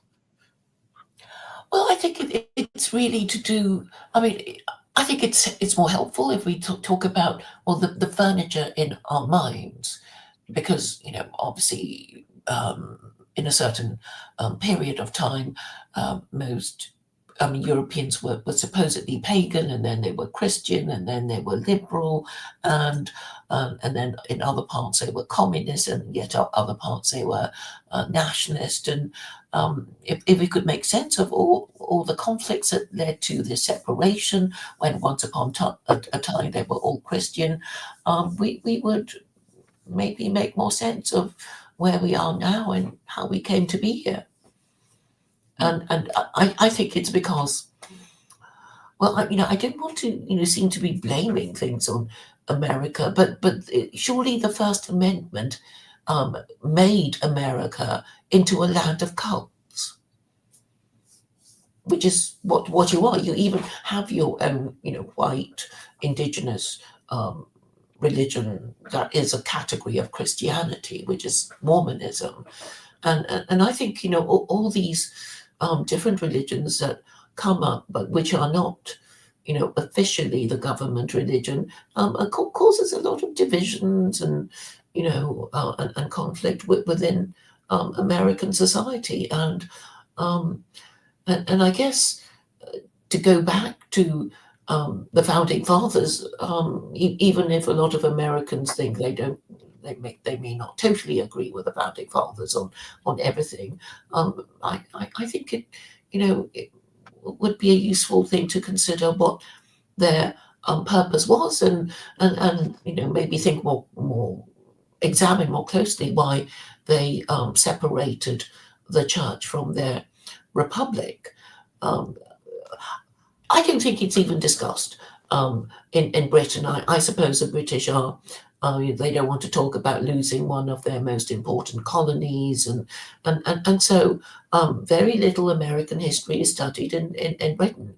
I'm a bit of a nerd on these things, so I guess I managed to pick it up. But I think ultimately the furniture that needs to be changed in our minds is whether we want to be a republic or whether we are happy to live under a monarchy, and this. Once we decide on which way we're going to go, and in particular the Muslims are very confused because they think the best kind of Muslim or the most high status Muslim is the Arab, when in fact they're very, very unpopular with the non-Arab speaking Muslims, and the Quran also says that you're not allowed to be racist, and it doesn't matter what religion or language you speak. The most righteous of you is the most favored by God. So it keeps driving people back to thinking of what their principles are, and I think in a way it makes things simple. It's like, well, what should our principles be, or what should our national principles be? And I guess for American it's the First Amendment, but then this comes in conflict with their Christian identity, and I know there are some people who think America ought to pass a Christian amendment to make America officially a Christian republic. And I suppose these are very interesting and controversial subjects to discuss. Well, I think okay, I'll say two things, and then I think I'm probably going to boot you guys and read another chapter, and then I'll let people back in again. But one thing, yeah, I think this is a big critique of my book, is I think that people who can only see the top-down solution, that's not a very effective way of getting what you want. And so the solution is to start from the bottom up. And so it is a monarchical vision in some ways, but it's a monarchy of households. So yes, you need monarchy, but you need a king in every castle, in every home. And if everybody's aiming towards the right things, you get where you're going. The other interesting thing is bringing in the Mormons. I think somewhere in these chapters, monarchy isn't a kind of idolatry, because you are worshipers of the King of Kings. That requires you to be a king. But Mormons have really taken a big. They've probably used modern fantasy the most effectively. There's been a lot of very successful Mormon writers who I think have explained some of their not even explained, but you can tell that they're exploring their beliefs through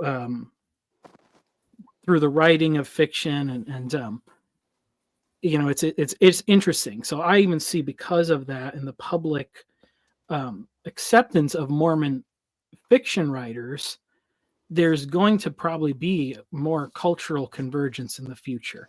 I think we're very close. I think it's tough for evangelicals, and maybe it is even like one of those Jews and Samaritans kind of thing, because probably the closest cultural group to evangelical Christianity is Mormonism, but those distinct differences are almost like oil and water in some ways.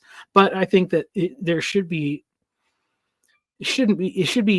have your separate places on Sunday morning, but you should work together and maybe consider going to the same schools, or depending on who's in control or teaching it, you craft a suitably neutral framework. But that's one of the ways that I think they're going. So, all right, I'm gonna boot you guys, and I'm gonna read another chapter of this story, and then I'll invite people back in. Okay. And this one is another author, lesser known, that I put on here. Chapter 30, Someone to Root For, Myths and Stories, Part 2.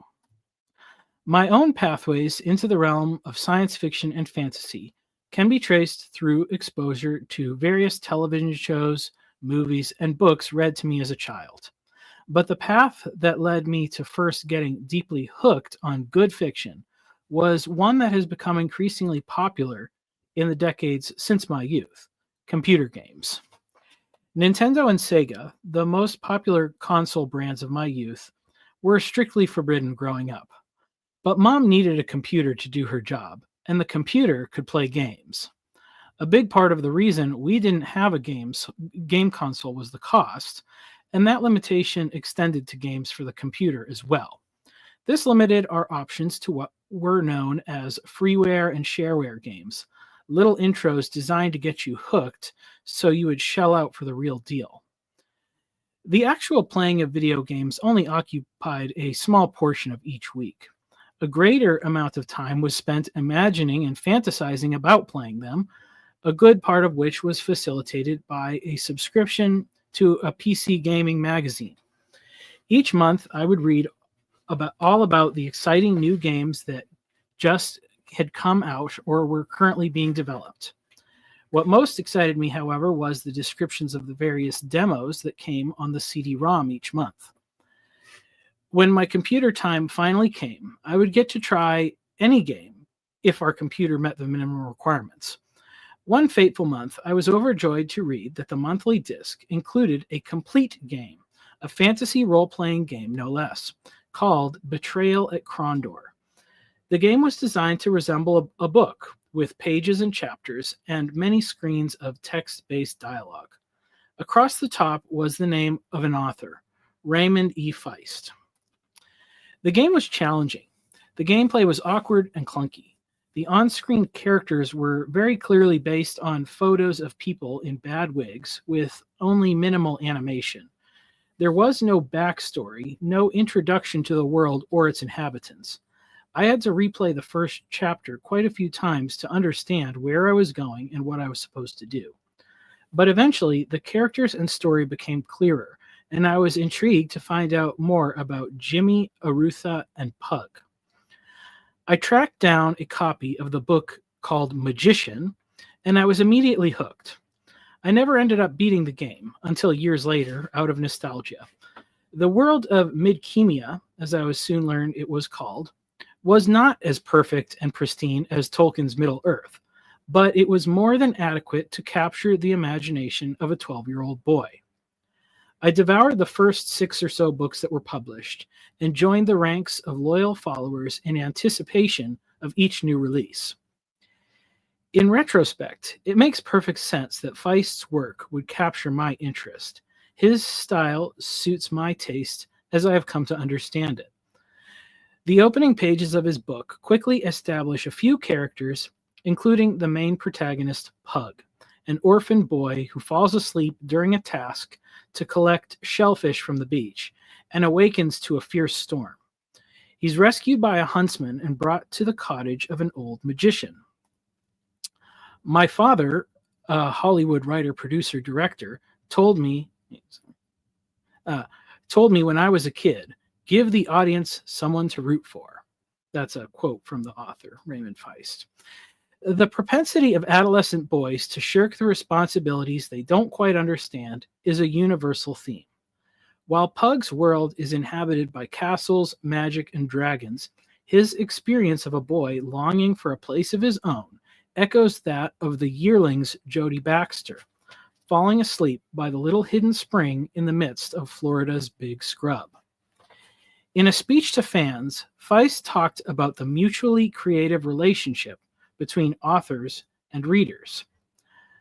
I have a firm belief in one aspect of writing narrative, which is that unanswered questions can be just fine as long as they're appropriate and really good unanswered questions.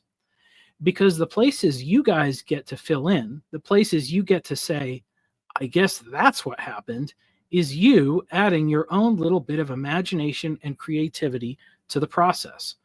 So no, not every single thing you can imagine will be answered.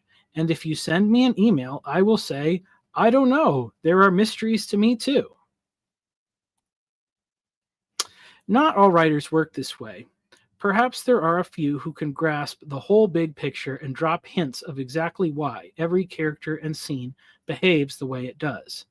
Such tidy plots are easier in other genres, such as crime and mystery novels, where all the characters are present in the same place at the same time. But those stories are designed to reinforce our notions about the world in which we live, or help us imagine the correction of one identifiable flaw. In most genres, people crave the expected. We like to be confused about when and how the twists and turns will take place, but we expect our romance, mystery, tragedy, and legal fiction to end a certain way. A failure to do so will result in an unhappy reader. The audience for procedural crime shows like Law and Order are overwhelmingly female.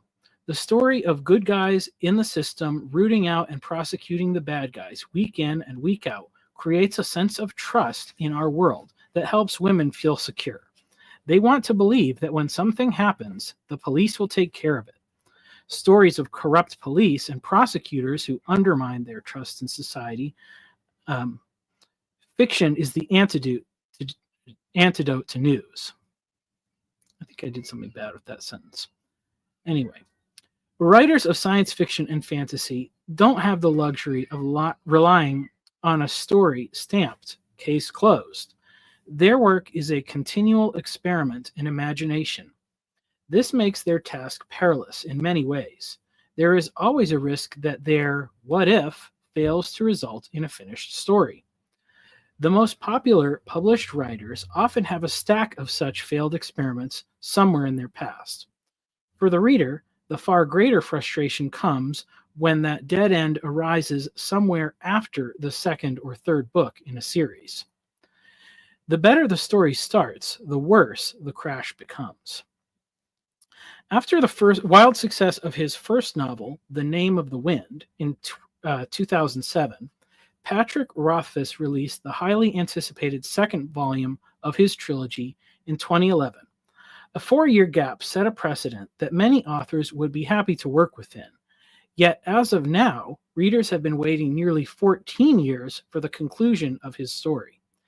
He's set a standard of perfection for himself that seems beyond his capability, and at this point, it will truly have to be a masterpiece of fiction to recapture the imagination of his fans. What caused this failure? Why has Rothfuss completed only 2 novels since 2007, while Feist was able to complete 9? I suspect a great deal of the difference has to do with those unanswered questions. In the interview quoted above, Feist named a few characters that were originally intended to be in only one book, but who ended up with major roles spanning many volumes, indispensable to shaping the greater narrative. This can only happen when the author lets go of their control over the story and allows the writing to become a work of discovery. Fractal patterns. In nature, we see the same patterns emerge in many different places, fractal patterns that reproduce the same shape at every scale. The same pattern of divergent pathways is seen in the branching of a tree's limbs, but it is also repeated in the veins of a leaf and the tree as a whole. Strangely, though, the same branching pattern is found in other places as well, in the flow of rivers, in forking lightning, and in our own circulatory and nervous systems. It's a visual display of the telos at work. At some critical point, the flow of water, electricity, or the growth of a tree causes the path to split. Yet these splits are not symmetrical. If the energy keeps flowing, all paths eventually grow and continue to split, but in each instance, the flow reaches a point where it terminates. It could be the end of a leaf, the tip of a finger, or the place where the river meets the sea. Stories have a similar fractal pattern and are similarly asymmetrical. Let's take the example of Shakespearean plays, divided into histories, comedies, and tragedies. There's probably an 80-20 or 75-25 split, where at each major plot point, the story can go 2 ways. Stories flow like rivers. The narrative is shaped by an author pouring out ideas from her imagination and making choices to follow the landscape of the world she is discovering. We as readers or viewers are like travelers in a boat, discovering the nature of our journey as we flow along the currents of the story. Most of the time, the story follows a typical pattern. Perhaps the first split happens at the level of genre. In the first scene, something tips us off to the type of play it is. If it's a tragedy or history, we are following the large branch. If comedy, the small one. History is like a river produced by nature. It may take many twists and turns, and many forks may lead to dead ends, but eventually it ends at the sea, a return to the source of the water cycle, to be repeated in countless variations. A comedy happens when something whimsical forces us off the main river and onto the tiny tangential stream. Perhaps it's a silly bird harassing the traveler, driving him towards the bank. To avoid being caught in the weeds, he is forced down the tiny fork. This circumstance could be classified as misfortune, but because this story is diverted early on, and in such an odd way, we now expect the comedic journey to bring us safely to our destination. The wildest events can occur in comedy, and we fear nothing more than embarrassment for the characters because our expectations have been set. Tragedies are pulled towards the same main current as history, but in this case, fortunes conspire to keep the traveler from ever reaching their destination. The landscape deceives the navigators. At some point, the broad, safe path of least resistance terminates in a wasteland. The fatal blow could happen at any point, but you often fail to realize the nature of the tale until the final act and scene. The typical destination of a comedic journey is marriage, while the tragedy ends in death. A history contains both outcomes for various characters, while the story itself never really ends. A work of narrative history usually follows the tale of nations and kingdoms rather than individuals, and its comic or tragic nature depends on which side of the border you inhabit. Someone always remains to continue the journey. Science fiction and fantasy, at their best, seek to follow the paths that were left untraveled. Narratives always follow the flow of time, whether it's an alternate past, an imagined future, or the strange discovery of an unknown world, analogous yet foreign to our own. The stories themselves will still follow the same patterns, comedic or tragic, at the scale of individuals, tribes, civilizations, and worlds. Hello, Yoav. Hello. How are you? Struggling with the volume. Is it Try to see if I. you can't hear it good or what? I'll lean into the microphone. Difficult using a phone. I'll change the place.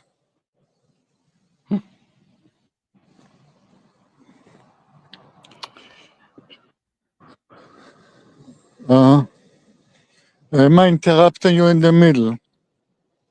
I paused. It's fine. So it's Okay. it'll be very easy for me to but recognize when you come in as a place where I need to pay attention and start editing. So no. Actually, I think I know how to use best the strength of your masterpiece.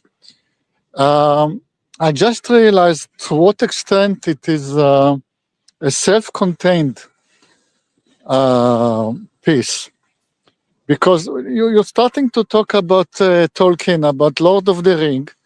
Everybody knows them, but Yep. you still you go on and you explain as if I just landed from Mars, and if I don't know anything, and I think there is a strength to that, and the way to use it is the following. There are AI tools like Notebook LM from Google, and you can upload the book as PDF to Notebook LM, and then it creates a world, and it is exactly what this book is. It's a self-contained world. You don't have to go and look for references elsewhere. Yep. That was one of the goals. Yeah, but but if it's a self-contained world, then it's a large world. But that's okay. Now, when you feed it to Notebook LM, well, first you can ask for a summary, but there is much more than that, because then it's ready to answer questions, and you can have a dialogue with the Notebook LM, and he will answer you based on the book, not on just on general knowledge. Like you can ask the question, how do I educate the young generation to be more self-sufficient? And he will try to find an answer from within the book. Yeah, I know. Yes, you were telling me about it yesterday too. I'm going to do it because that was I was trying to do that with some of the other ones, and they had difficulty due to the size. So yeah. Are there AIs? Chat GPT, and I used Grok, and they would give me good summaries up to a point, but then it said like we've taken too much in for the day, so. Yeah, but it's not only summary will not do it justice. It's the readiness to enter a dialogue based on the input. And I don't know what the limits of Notebook LM, because do you know the lectures by Dan Carlin, the historical lecture by Dan Carlin? No, but okay, he's an historian, and he has very long podcasts, many hours of podcasts. And if you just point to one of those over YouTube, Google will already know everything on YouTube. So it will take no time to digest and will immediately understand what you're talking about. And what I saw that he can master a long rant from Dan Carlin with one paragraph. So I don't know if Google Notebook LM has any limits on capacity. Okay. So, well, that's so good, once you once you have all the videos, once you have all the videos on YouTube anyway, then you just point to the links on YouTube. You don't have actually to upload anything. Okay. And Notebook LM will immediately recognize them. Yeah, that was one of my goals. It was to try to put it out there because I wanted like Grok or Chat GPT to be able to find those things, because they are very limited by, like, when you upload something, you can only upload so much, but if it's on the internet somewhere, then they can access it. So, and this is all the rough drafts, you know. That's why I'm always, I did want to write it assuming, you know, a kid knows nothing, 18 years old, so he needs the whole backstory. But I thought it would be interesting to contrast whatever is in the rough draft form to whatever comes later, you know. So I'm curious whether the AI can give us any insight, because we have stated the problem and we actually don't know the solution. We don't know how to affect the change that we want to affect. Maybe you should ask the AI, give me a business plan. I did do some of that.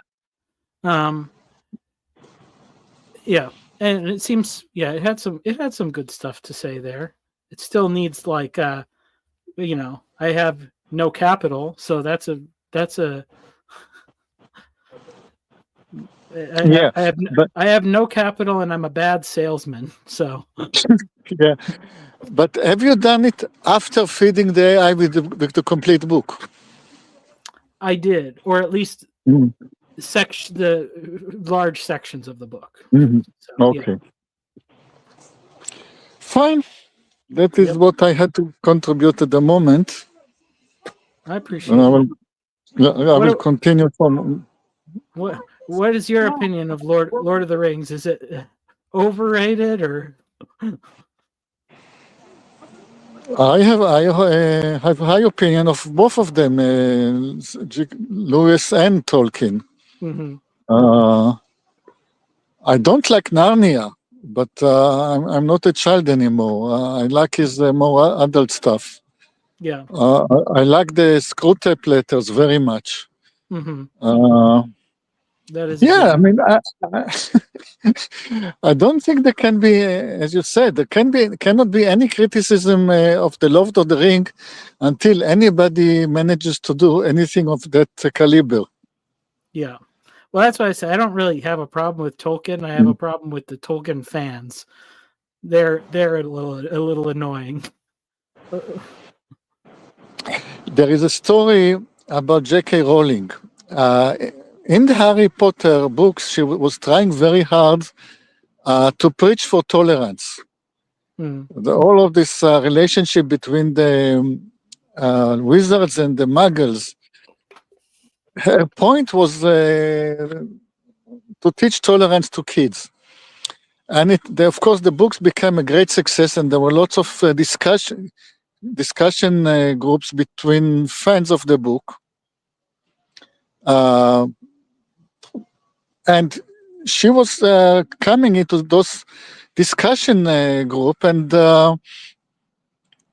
offer her opinion sometimes about her books, trying to opine about the question they were discussing about her book. and she was astonished to find how intolerant the audience was. I mean, people were telling me, "Shut up! You don't know anything about it. You're a newbie." Let them.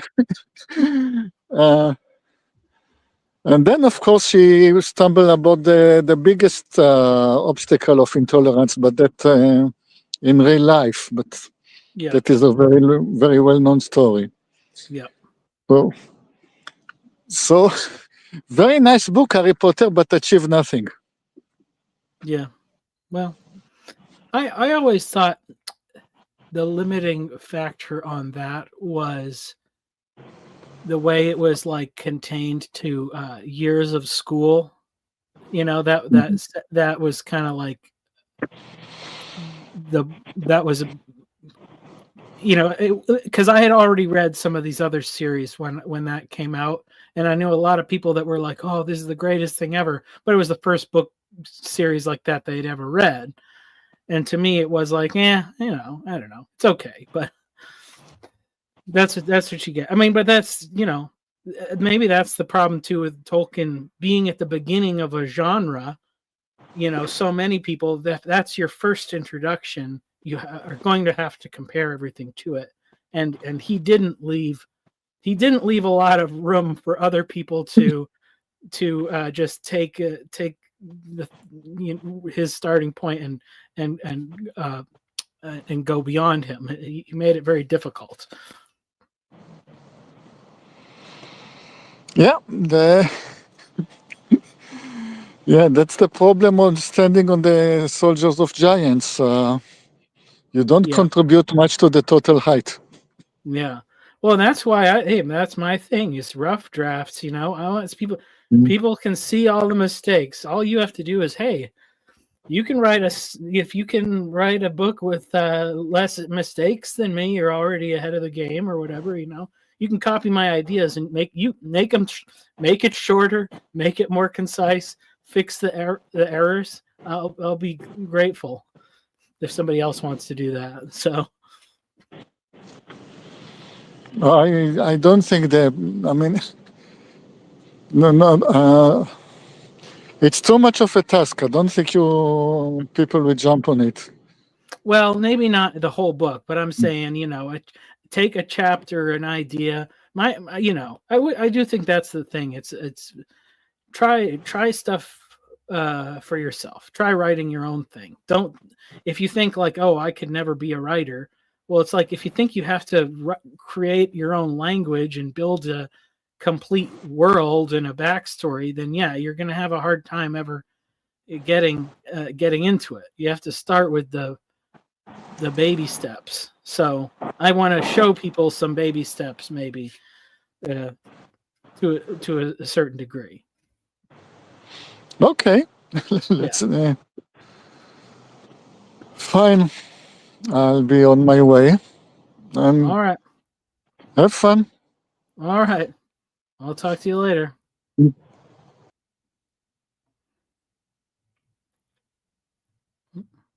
Okay. All right.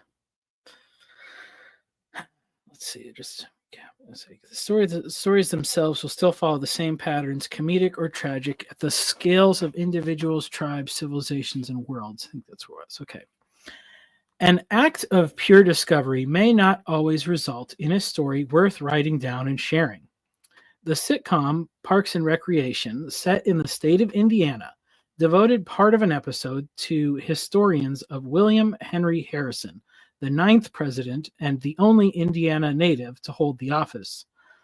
The shortest presidency in United States history began with the elderly Harrison, determined to prove his vigor, standing out in the cold, wet weather without a hat or coat to deliver the longest inaugural address in history at over 2 hours.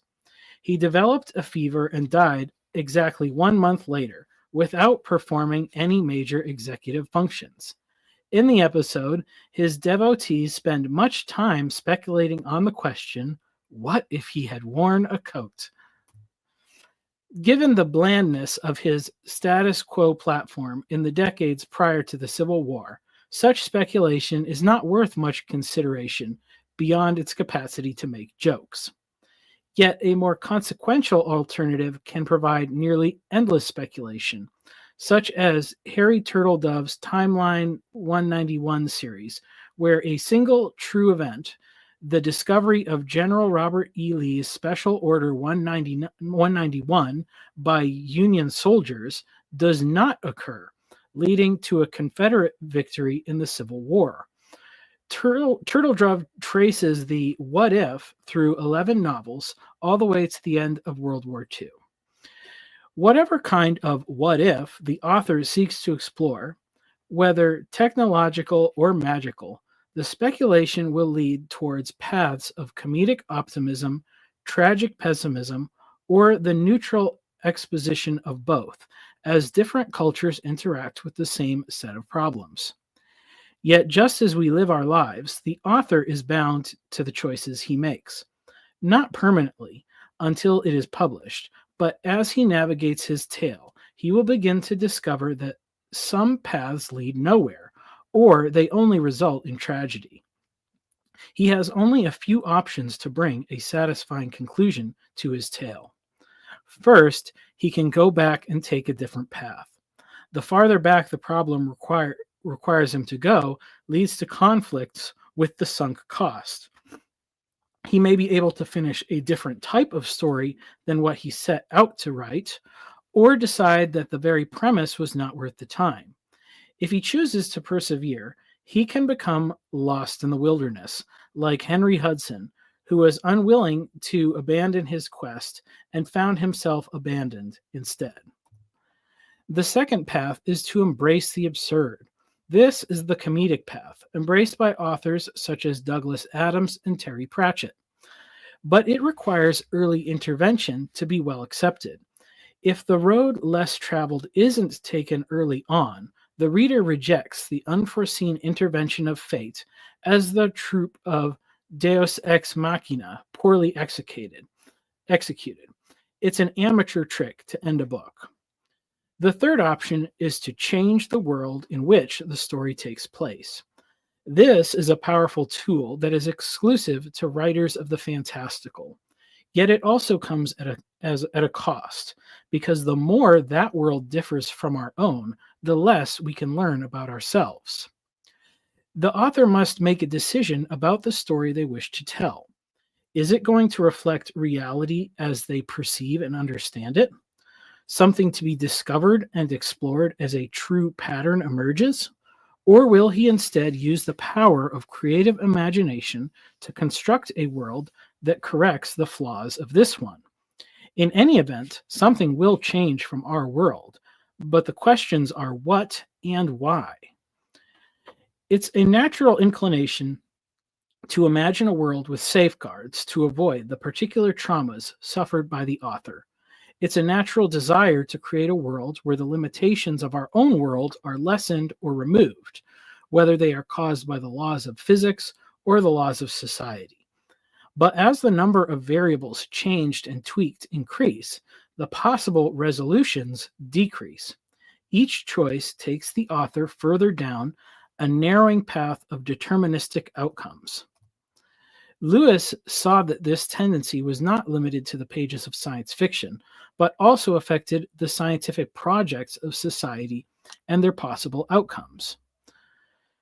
Quote, "In order to understand fully what man's power over nature, and therefore the power of some men over other men, really means, we must picture the race extended in time from the date of its emergence to that of its extinction. Each generation exercises power over its successors, and each, insofar as it modifies the environment bequeathed to it and rebels against tradition, resists and limits the power of its predecessors. This modifies the picture which is sometimes painted of a progressive emancipation from tradition and a progressive control of natural processes, resulting in a continual increase of human power. In reality, of course, if any one age really attains, by eugenics and scientific education, the power to make its descendants what it pleases, all men who live after it are the patients of that power. They are weaker, not stronger, For though we may have put wonderful machines in their hands, we have preordained how they are to use them. And if, as it is almost certain, the age which had thus attained maximum power over posterity were also the age most emancipated from tradition, it would be engaged in reducing the power of its predecessors almost as drastically as that of its successors. And we must also remember that, quite apart from this, the later a generation comes, the nearer it lives to that date at which the species becomes extinct, the less power it will have in the forward direction, because its subjects will be so few. There is therefore no question of a power vested in the race as a whole steadily growing as long as the race survives. The last men, far from being the heirs of power, will be of all men most subject to the dead hand of the great planners and conditioners, and will themselves exercise least power upon the future. From C.S. Lewis, The Abolition of Man, Chapter 3, The Abolition of Man. The result of all those rebellions against nature and tradition is, at the end of the day, the extinction of species. It may be that choices made by humans extend the life of their species compared to some other scenario, but it happens at the cost of other species, and it's a choice to include some aspect of humanity at the expense of others. The genetic tree follows the same fractal pattern as the rivers and the lightning bolt. Once its diversity is lost, its branches become incestuous and infertile. Stories go extinct in much the same way. The author makes choices, perhaps randomly, perhaps preferring one outcome over another, and the possible outcomes become more and more narrow, until the story has one inevitable path. At that point, the author will recognize that path as something with a worthwhile ending or a dead end. The story is unable to generate new ideas or possibilities. Like the last mateless member of an endangered species, it can be fed and comforted for its span of years, but it's already extinct. Story logic. Stories have their own sort of logic. They work like math equations. They follow formulas and rules. Most follow the patterns and rules quite closely. People crave the expected outcome of a particular genre, and if they are upset when things go wrong. If Romeo and Juliet is labeled as a comedy, the logic won't hold. The formula for comedy is violated by their deaths. If comedy and tragedy are the simple arithmetic of story logic, science fiction and fantasy are more like algebra. They rely on a certain amount of the expected. The standard tropes and archetypes must be present. There must be some known variables. The point of the story is to solve for X and Y, not to redefine the value of numbers. We tend to understand this logic on an intuitive level. It's why we can love one movie and hate another that shares the same aesthetics, or why we can love two stories that seem wildly different on the surface. It's why science fiction and fantasy are the same while being completely different. The known and unknown variables simply occur on different sides of the equation. Reading widely can help us sharpen our understanding of this story logic. Comparing and contrasting stories helps us discover what does and doesn't work. Reading analysis of stories takes things farther, and there's no end to that amount of analysis that can be written, a fact readily apparent to devotees of Lewis and Tolkien. But the best crash course in understanding the logic of stories comes from writing them or telling them. You will quickly discover that 4- and 5-year-olds have quite a good intuitive grasp of story logic when you are asked to make up a fairy tale on command. They will not pull punches. Having tacit knowledge of good and bad stories does not help you craft them. That skill takes thoughtfulness, intentionality, and practice.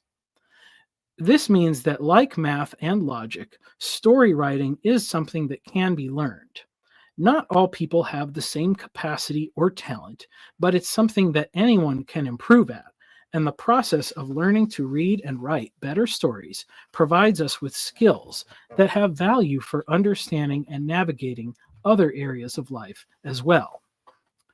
Feist returns as a great example of this fact. In researching and reflecting on why his stories had a greater impact on myself than many others, I found that I was not alone. A cursory sampling of YouTube reviews was filled with nostalgic warmth for his stories, even though everyone admitted he was not the best. One reviewer gave a very thorough outline of his complete Rift War series and highlighted several salient points about Feist's work through the 80s till the late 2000s.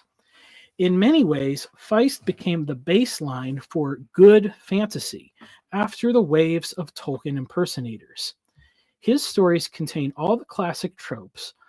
All his characters are Mary Sue's, his prose is lackluster, and he repeatedly expands his world building by exposing the bad guy from one story arc as a pawn of an even bigger bad guy in the next.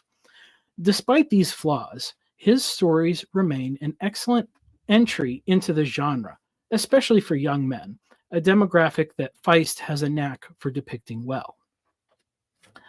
Hans Ruckmacher observes a false distinction that developed during the Renaissance between the fine arts of painters and sculptors and the handiwork or craftsmanship of builders and tradesmen.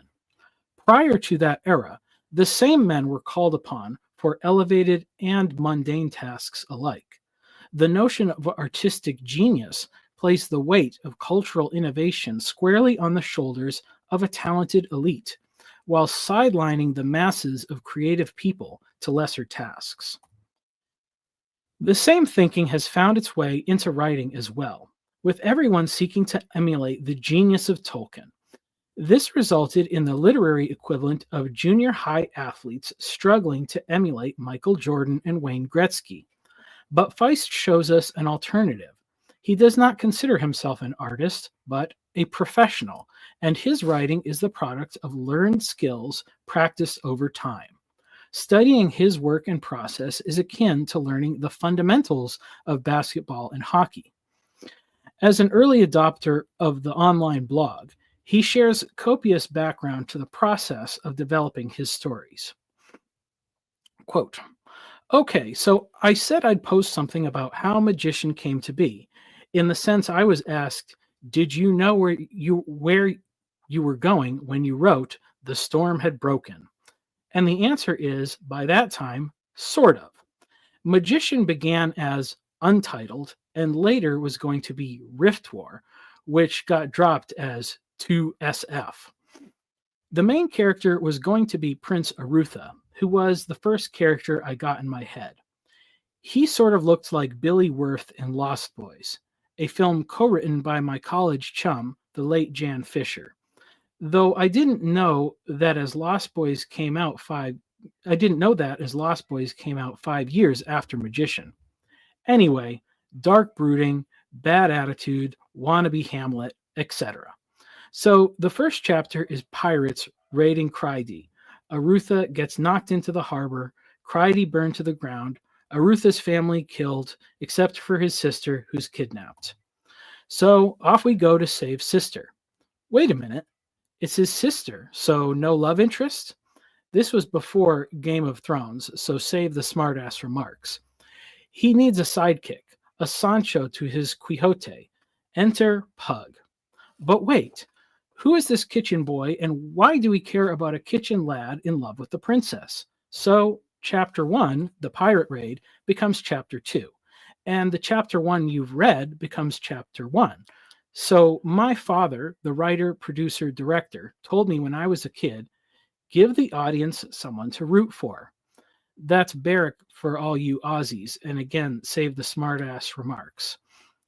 So I decided to put Pug at risk early on, and you're pulling for him even before you know who he is, because he's in a bad spot, because he was goofing off, and we all remember our teenage years.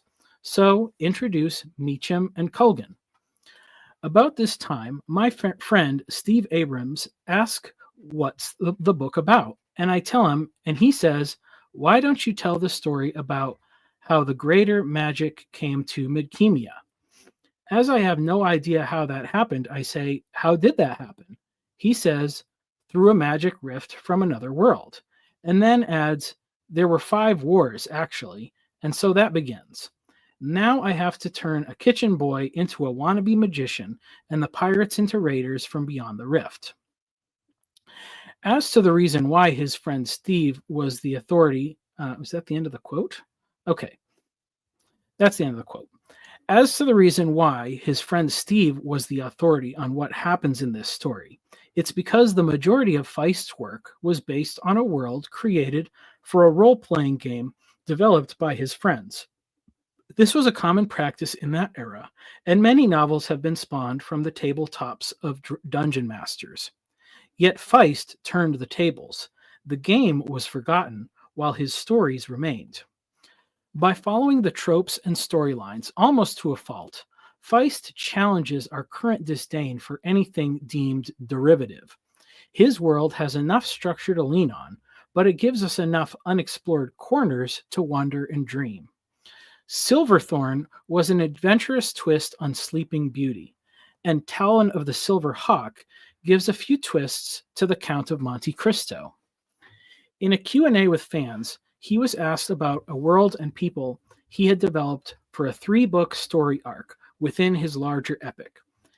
He told the Inquirer that the culture of that group, called the Dasati, was inspired by hearing about how male tigers will eat their own cubs. He wondered what an alien culture like that would look like, and he fleshed out his story of a martial culture somewhere between Edo Japan and ancient Sparta. When asked if he had any further plans to tell more stories from that world, he gave a startling answer. He said that the world was kind of like a movie set. It painted a picture for his characters to tell a story, but there wasn't really anything behind it. A statement that would have been shocking from many other authors. But he left the unanswered questions up to the reader. While he doesn't allow the publication of fan fiction, someone else can write a story about a Spartan Bushido culture and make it their own, just as he did with his friend's role-playing game. It's not hard to recreate a movie set with different paint and new names. Hamlet becomes Dune and then the Lion King, and those lions turn into tigers and back into men. What matters is that the logic is intact. Connecting the gaps. By this point, it should be clear that if there's anything truly unique about Feist and his books, it's just how remarkably normal his writing is. The role that Feist's book played in my story could just as easily be filled by Harry Potter, Narnia, the Wingfeather Saga, or countless other stories unknown to the masses, waiting to be discovered in attics and basements, thrift stores, and bargain bins. When Solomon built the temple, he recognized that it could not be built apart from the will of God. Unless the Lord builds the house, those who build it labor in vain. So it is with stories. Even though we call them fiction, unless they conform to the patterns of reality, they will dissolve like castles made of sand. Solomon's temple stood as long as its presence pointed to the truth. When the symbol of God's faithfulness came to represent mere human achievement in the eyes of man, the builder tore it down. When it was time to be rebuilt, God spoke through the prophet Zechariah. The hands of Zerubbabel have laid the foundations of this temple. His hands shall also finish it. Then you will know that the Lord of hosts has sent me to you. For who has despised the day of small things? For these 7 rejoice to see the plumb line in the hand of Zerubbabel. It's quite easy for us to dismiss the day of small things, the stories we outgrew, the things we used to love, that now make us feel embarrassment and shame. But schools have been removing the humble building blocks that form the foundation for everything that comes after for quite a while. Everyone is cast into the center of a maelstrom with nothing to hold on to. The simple stories of our youth and the truths that they contain do not need to be replaced. Though we learn that not every parent is a good parent, and not every crone is a witch, the layers of complexity that we add to our understanding do not negate the truthfulness that is so intuitively grasped by children. The plumb line remains true, from the foundation to the capstone, and at every level between.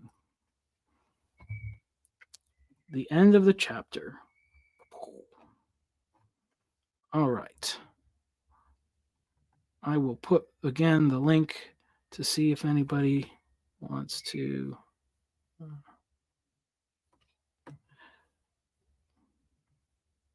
come on in and talk for a little bit. I'm also going to turn on this little space heater that I have here because it is cold in my garage. And if the sound is distracting, at least it won't be in the recordings of the chapters.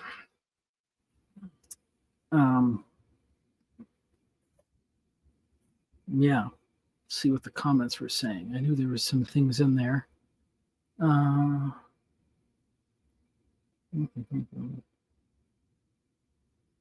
This was Lewis. Yes, Lewis is easy to respect and love, but sometimes is boring. That's why I say the movies are the new canon. Most people will watch the movies and never read the book, and so that's the baseline, even if they got things wrong. What's up, Kirk? I wanted to highlight the comment by Lorca Santa, which goes, this repetition is quite true of comedy. Romans copied Greeks, French copied Romans in a comedy, same stories, characters, and plots, and yet for 2,500 years, these plot lines hit the spot repeated. Mm-hmm. I mean, Yep. yeah. I think this is true for all genres, right? Yeah. So, I mean, I think, that's like, I wonder if it's like, I don't know, maybe going back to what we were saying about like modernism and postmodernism, like modernism probably didn't see the value in that. Like, oh, all of these stories are just like, the same pattern. So you only need you don't need the story. You need the mathematical formula that it represents. And like, that's the important thing. And then like, postmodernism was just always trying to be like, well, what if we twist it around? What if we do something different? But then it just ends up like I don't know, turning into nothing. Yeah. Well, so are you familiar with the Joseph Campbell's contributions to literary criticism in terms of the hero story? Yes, somewhat. I mean, I have the book and I haven't read all of it, but I mean, I know it's like a big influence on Star Wars and stuff. Yeah, and like I mean I haven't read it, but I've listened to like lectures about Campbell, and like if what I've heard in the lectures is true, I think he has a good approach, because to my understanding what he does is he strikes a middle ground between just focusing on the story, which you might say is like a hyper postmodern like individualist thing, and hyper modern, trying to reduce the story to a formula, and instead he tries to have a middle ground in between with this theory of the hero's journey. But yeah, and I don't think you caught any of it.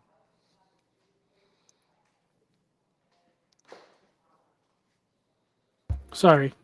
Yeah, Joseph Campbell. I know Star Wars was George Lucas went nuts for it. So Yeah, I was just saying that I think if what I've heard from the lectures about his ideas is true, that he seems to strike a middle ground between the modernist insistence on reducing things to formulae and the postmodernist focus on just focusing on the individual story, where he sort of strikes a middle ground between the extreme sort of hyper, you might say, Platonic modernism and the extreme novelist of the postmodernism, by integrating them into the individual story as a manifestation of a broader archetype. And I think I agree with that approach. Okay. Yeah. I mean, yeah, it's always good to have like a middle ground of some point, I think that's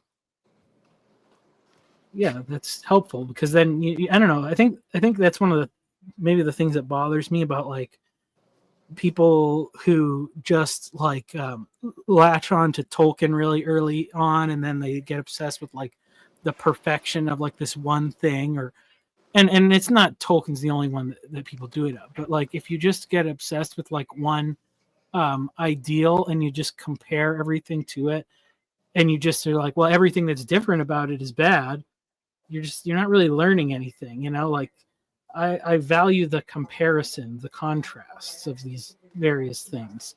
So and even that's why I think a bad story is a really helpful comparison for a good story. And probably having like a medium story gives you even better context, because then you can tell what's bad about the bad story and what's good about the good story. Ron says don't talk smack about Tolkien. I don't think he's talking smack about Tolkien. Who's saying this for? Is this in a different? I'm not seeing somebody saying that in the chat. Oh, here it is. Ron stuff's. Yeah. Well, he made those movies. That's the real Lord of the Rings, the movies. Yeah. People don't like that, but it's true. Many people will watch the movies and will never read the books. So, as far That's as what cultural, to be honest, while I have respect for Tolkien from what I've heard about him, I probably plan on, if I ever do get to consuming Lord of the Rings content, it would probably be the movies. Because the books I just heard are just so torturous. I mean, they're not that bad. It's funny. It's like I feel like my perception of that comes from, and then this is probably a common thing, like because my dad had them, like he on the bookshelf, and I tried to read it when I was like, I don't know, maybe 10 or something the first time, and it was like it was too much for that age, and so then I was like, I don't want to read this. It's boring. But when you like, I'm sure you wouldn't have any difficulty reading it now.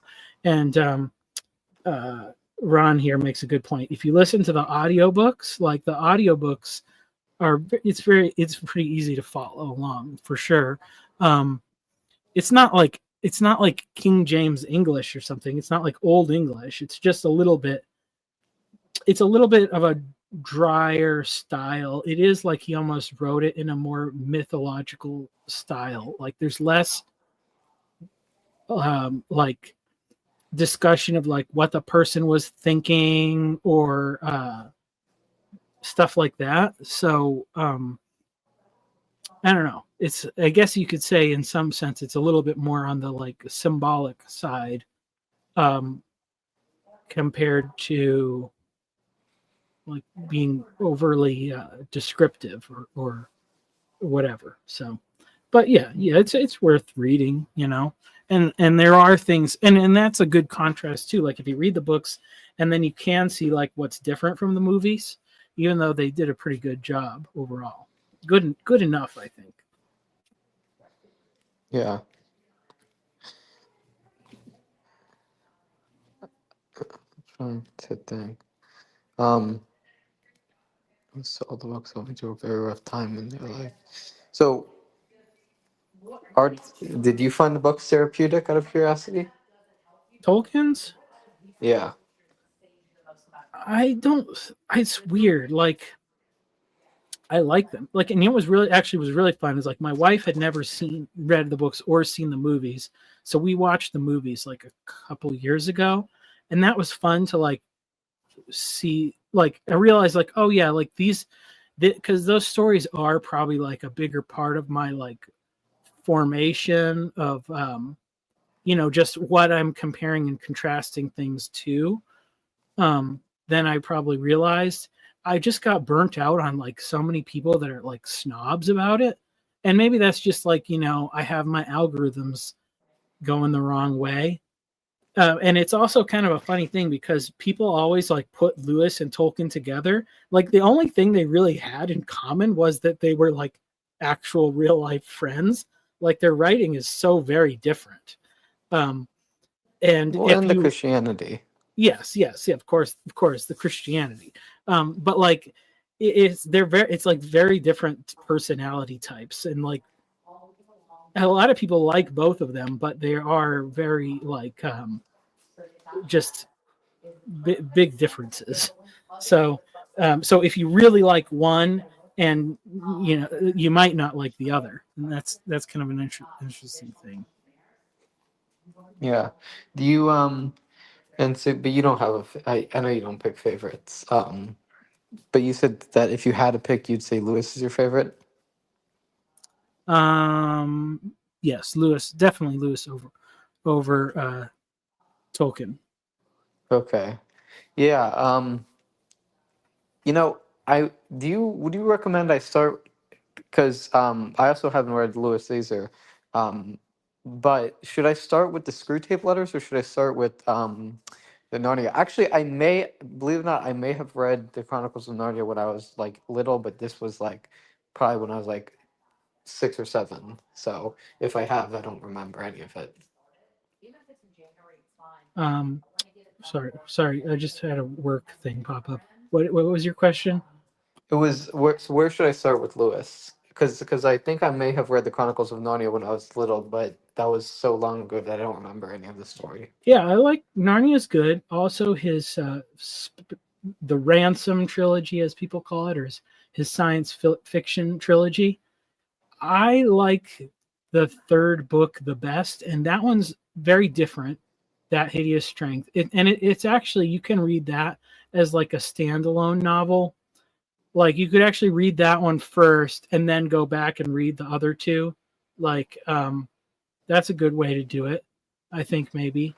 Uh, and then his other big fiction is Till We Have Faces, and that's like a standalone novel. It's probably like, I think it's the one that he thought was the best. It's like really well written, and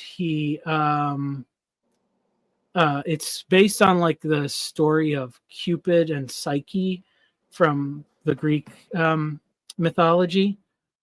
And that's just, that's one standalone novel, so you can read that one too. Some people don't like it. It's kind of like almost like it does have like a weird twist ending that it's a very interesting book. It is really Okay. good. But what's the name of the third book you were saying?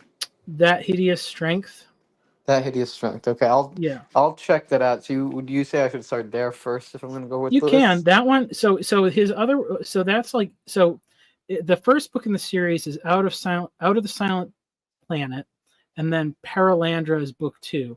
In each of those books, it's like a old science fiction. It's like before we really knew much about like space travel, but basically in the first book he goes to Mars and discovers all sorts of weird stuff. In the second one he goes to Venus, and it's kind of like it's like a version of Milton's Paradise Lost, or it's like a Garden of Eden story. But then the third one takes place on Earth in like a much more modern setting, and it's kind of a dystopia type of sci-fi story, similar to like in the vein of like 1984 or Brave New World, but a little bit more like showing the backstory of like how a totalitarian influence maybe like gets its start in like in the society. So Yeah. I think that's, in that way, it's one of the really good books for today. Like just with all the kind of conspiracy stuff that is swirling around, like it's like, oh, he identified a lot of the really key components of that whole situation. So yeah. I think I'll start. I think I'll probably start with that hideous. That hideous. No. Yeah, That Hideous Strength. Oh yeah, it's a good one to start. It's I mean, the like the main characters in the first 2 books are really like minor characters in that one. It works very well as its own like standalone novel. Like you get introduced to just new characters at the beginning of the book. It's pretty easy to read, easy to follow story. he does the characters do tend to like break out into like long philosophical speeches from time to time, but you probably don't mind that because you are a deep thinker, so you'll Yeah. enjoy it.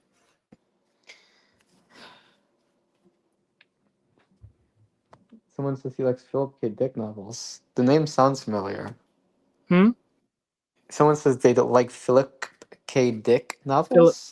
Philip K. Dick. He did he did a lot of like a Blade Runner is based off his novel Do Androids Dream of Electric Sheep? And I don't remember what all his other famous ones were. Yeah, he's a very well-known science fiction, but he was really always he was asking those what if questions about a lot of technological things and like what could go wrong, and it's pretty exciting stuff, I think.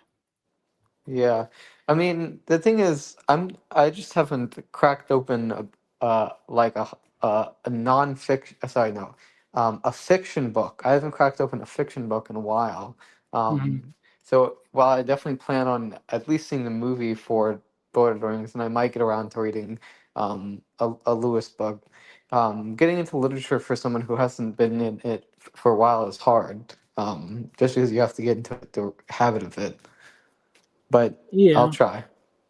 But it is. I actually plan on starting with poetry and then going into like books. I don't know. Here, if you want, here I'll give you my other recommendations for. Just give me a second here. If you want something that I think is probably the best, like it's a little bit more in that like classics almost, is this one here, Parzival by Parzival. Wolfram von Eschenbach. And this is a story of the Holy Grail. It's one of the earlier ones, but it's also like, man, it's a really good story. I think it's a very important story for the day we currently live in. For young men especially, like because Parzival is like a very, I don't know, I don't want to say he's like a flawed character. In some ways he kind of is flawed, but um he's he's got a very interesting like hero's journey, I guess you could say, of going from like ignorance to like maturity. It's very interesting. Like in the book, at a certain point, he like doubts his faith in God, like and that was very unusual for the time when it was written in like 1210, I think it was written. Um, it was like, nope, somebody doesn't believe in God, like that's crazy, like, so he has like a kind of like a deconstruction story that happens, and some people say it's like the first modern novel in a way, like the way that the characters and the people, like when I read it I was like, this is real. Like I feel like even though it's like probably exaggerated, or like lots of things have been kind of mythologized, I'm like, this, there must have been like real people that these things were happening to. Like there was just a very much a feeling of realness about it to me that I think is very interesting. Yeah, So and does it use like Tolkien type mythological language, or is the language pretty easy? I mean, depending on, like, I think there's some simpler versions of it too. um Actually, let me see. Do I have it here? I might have it in the. Was like, it was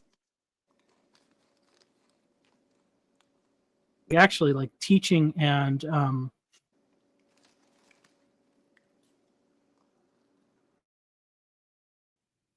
it's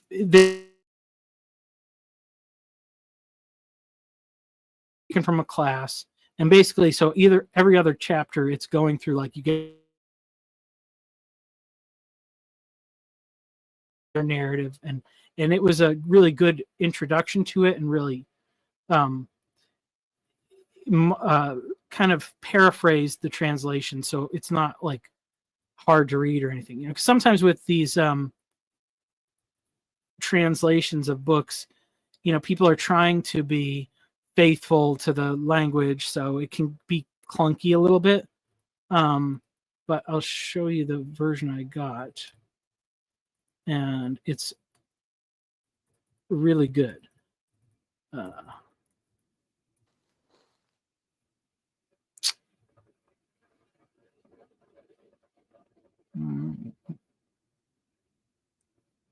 Just share the screen. Yeah, I'll here. consider it, but if I do get back in the habit of reading, I'll probably read Lewis first. Yeah, that's good way to go there. Well, oh yeah, so this is actually an interesting thing. So in That Hideous Strength, one of the characters is, where is this window? Oh, okay.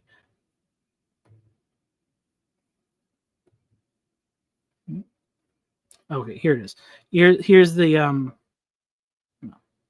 I have to remove this other one. That's the problem. Okay.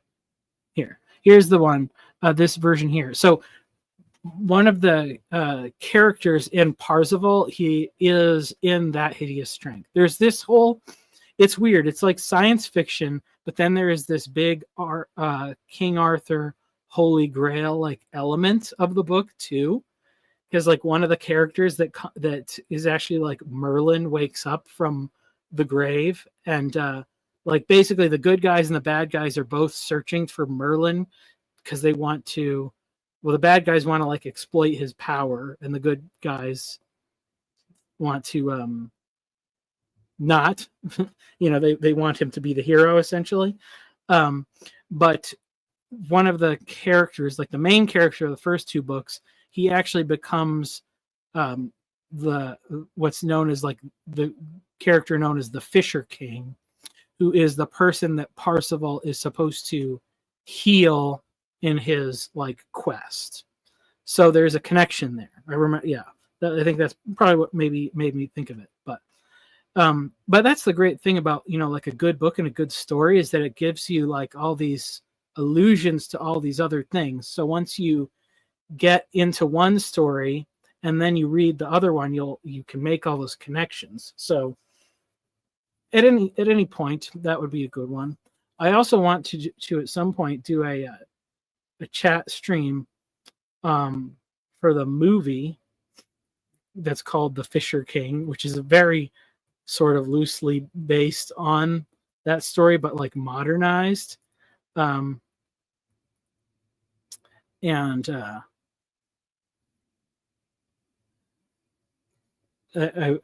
would be an interesting one to do.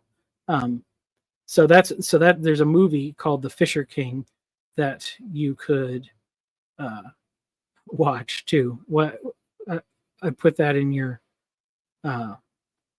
list or whatever. Is it free? Probably somewhere. I think you can like watch the whole thing on YouTube in like a series of clips or something. Like somebody put like a playlist together.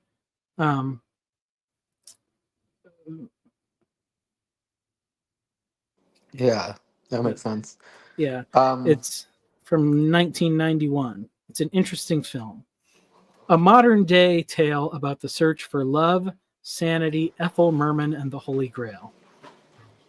So, yeah. Do you enjoy poetry, out of curiosity? I do sometimes, but like I need to have like a reason for reading it first. Like if it's connected to some kind of a story or something like that, then, and there's like a purpose to it, then it becomes like more meaningful. Like if I know the story behind it, like I have a hard time just like picking up a poem and like getting a lot of meaning out of it. But when it's connected to something, it then I can kind of parse it a little better. So, yeah. Does that make sense? Yeah, that makes sense. Yeah. I'm just catching up on chat.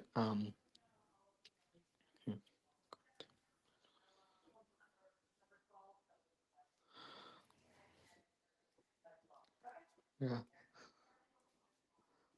I'm sorry. I was talking to someone else. I'm trying to get my lunch ready. You were saying that you needed a reason to read poetry. Like, yeah, I mean, if I just pick up a book of like poems, I'm not gonna. It's just like I don't. What am I reading here? But if somebody like maybe if somebody points to something in a poem first, like if I hear what's meaningful about a poem from somebody else, or if it's a poem that's like connected to a story. So like, let's see, I have another one here. This is a book of poems from Michael Martin. He's been on like Grail Country a bunch of times, and he was Mythologies of the Word of God. of the Wild God, Oh, of the mythology Wild of of God. the Wild God, uh, of the Wild of God. Okay, yeah, poems. So he came in and he spoke at the Southestuary conference that I went to, and like he was talking about like, okay, these poems were like, I wrote this one about like a piece of land on his farm and something that happened, and a couple of them were actually about some of those Arthur stories, like Parzival. So I had talked to him about him. It's like, oh, okay. Well, now that I know what it's like about, I'm much more interested to read it because, like, here I'll just read the one. I read it once on another stream, but I should. I need to. I need to get in touch with him. It's a short poem, so I'll read it, and you can tell me if it's super meaningful to you or not.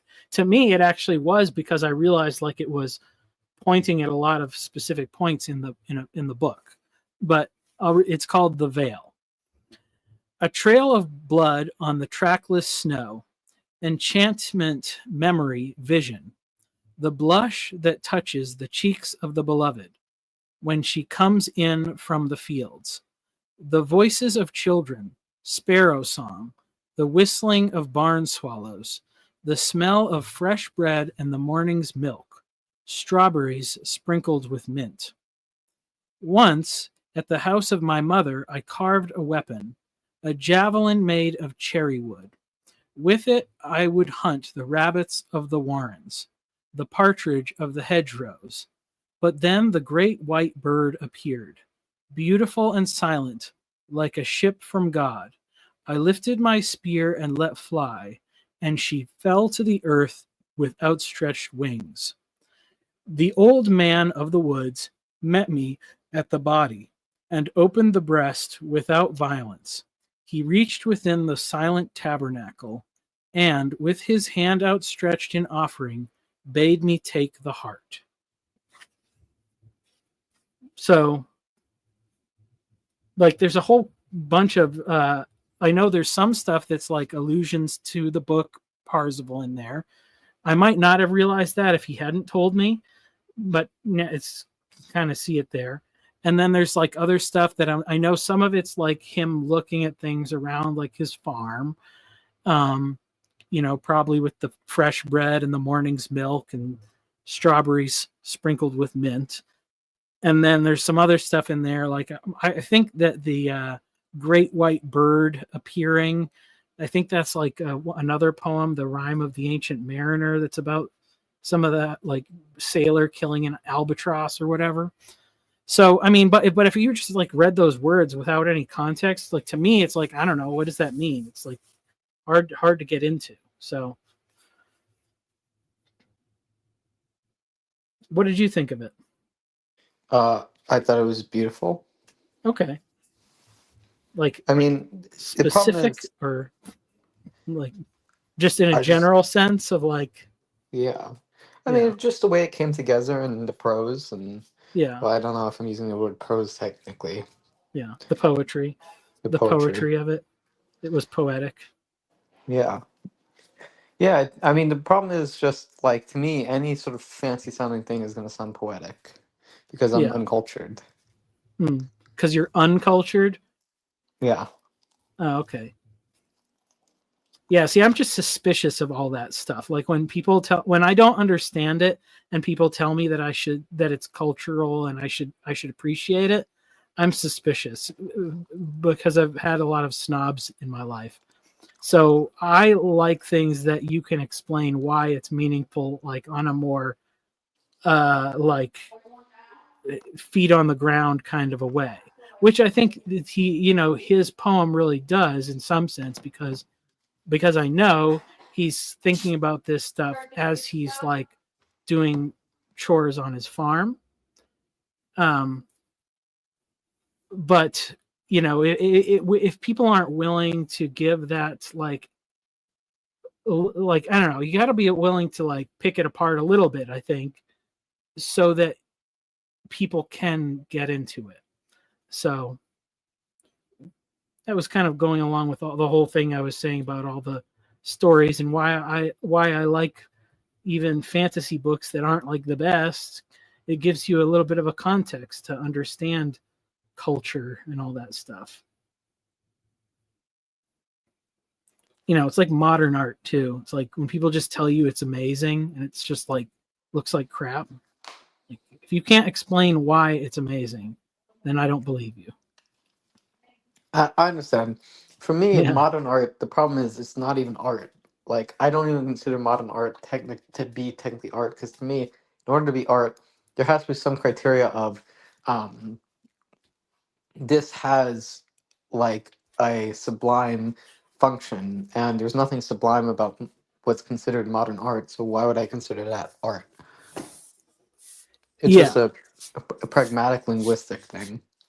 Yeah. I mean, I think maybe in some ways, like the thing that you can learn the most from it, I think in the genuine sense is it's like, it's a sad kind of art because it's kind of like a despair because it was that when it arose like naturally, I guess you could say, it was like people were like, what's the point of painting a picture? Like, it's just like we painted all the pictures. Like, what is there left to say? And it was like, probably, especially, I guess that is one of those problems with modern, because it's like modern art in modernity is it's like you stripped away all the meaning, because when you say like, oh, that story is just a myth, and so it's like, oh, it's just a myth, so that means it doesn't mean anything, it's not helpful. And modern art is like the visual representation of that same thing. It's like, get rid of the beauty because beauty doesn't mean anything. So yeah, so I think in a genuine sense, like, and I think even like Jonathan Peugeot, he talked about that. It's like you get to art school and it's like, what the heck are you going to do? Like you don't have anything to say like with your art. They're all kind of faking it in some sense. So you can appreciate the genuine despair of why like art went down that road, but it's not really like fun to look at.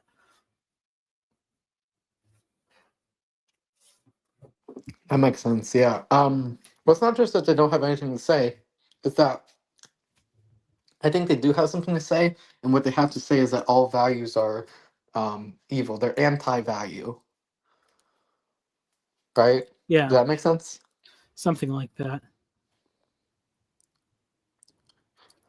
You want to close it up here, and then read the next chapter? I'm looking at how long this chapter is, and it's really long. So I am not going to read that chapter. I'm just going to call it a day, I think. Okay. Yeah. Well, it was good talking with you, Kirk. It was good talking with you. And when are you going to do the next one of these things? Maybe tomorrow. I don't know. We'll see. I've been doing Okay. some of them and just recording them, but I figure, well, I can just do it live. It's just a little bit more of a pain to go back and edit it, but at least this way I actually get some views, like, because I put out a bunch of these chapters and some of them have gotten like 0 views, which is a little sad, but it's all right. Okay. Well, good talking with you. Yeah. Bye-bye. See ya.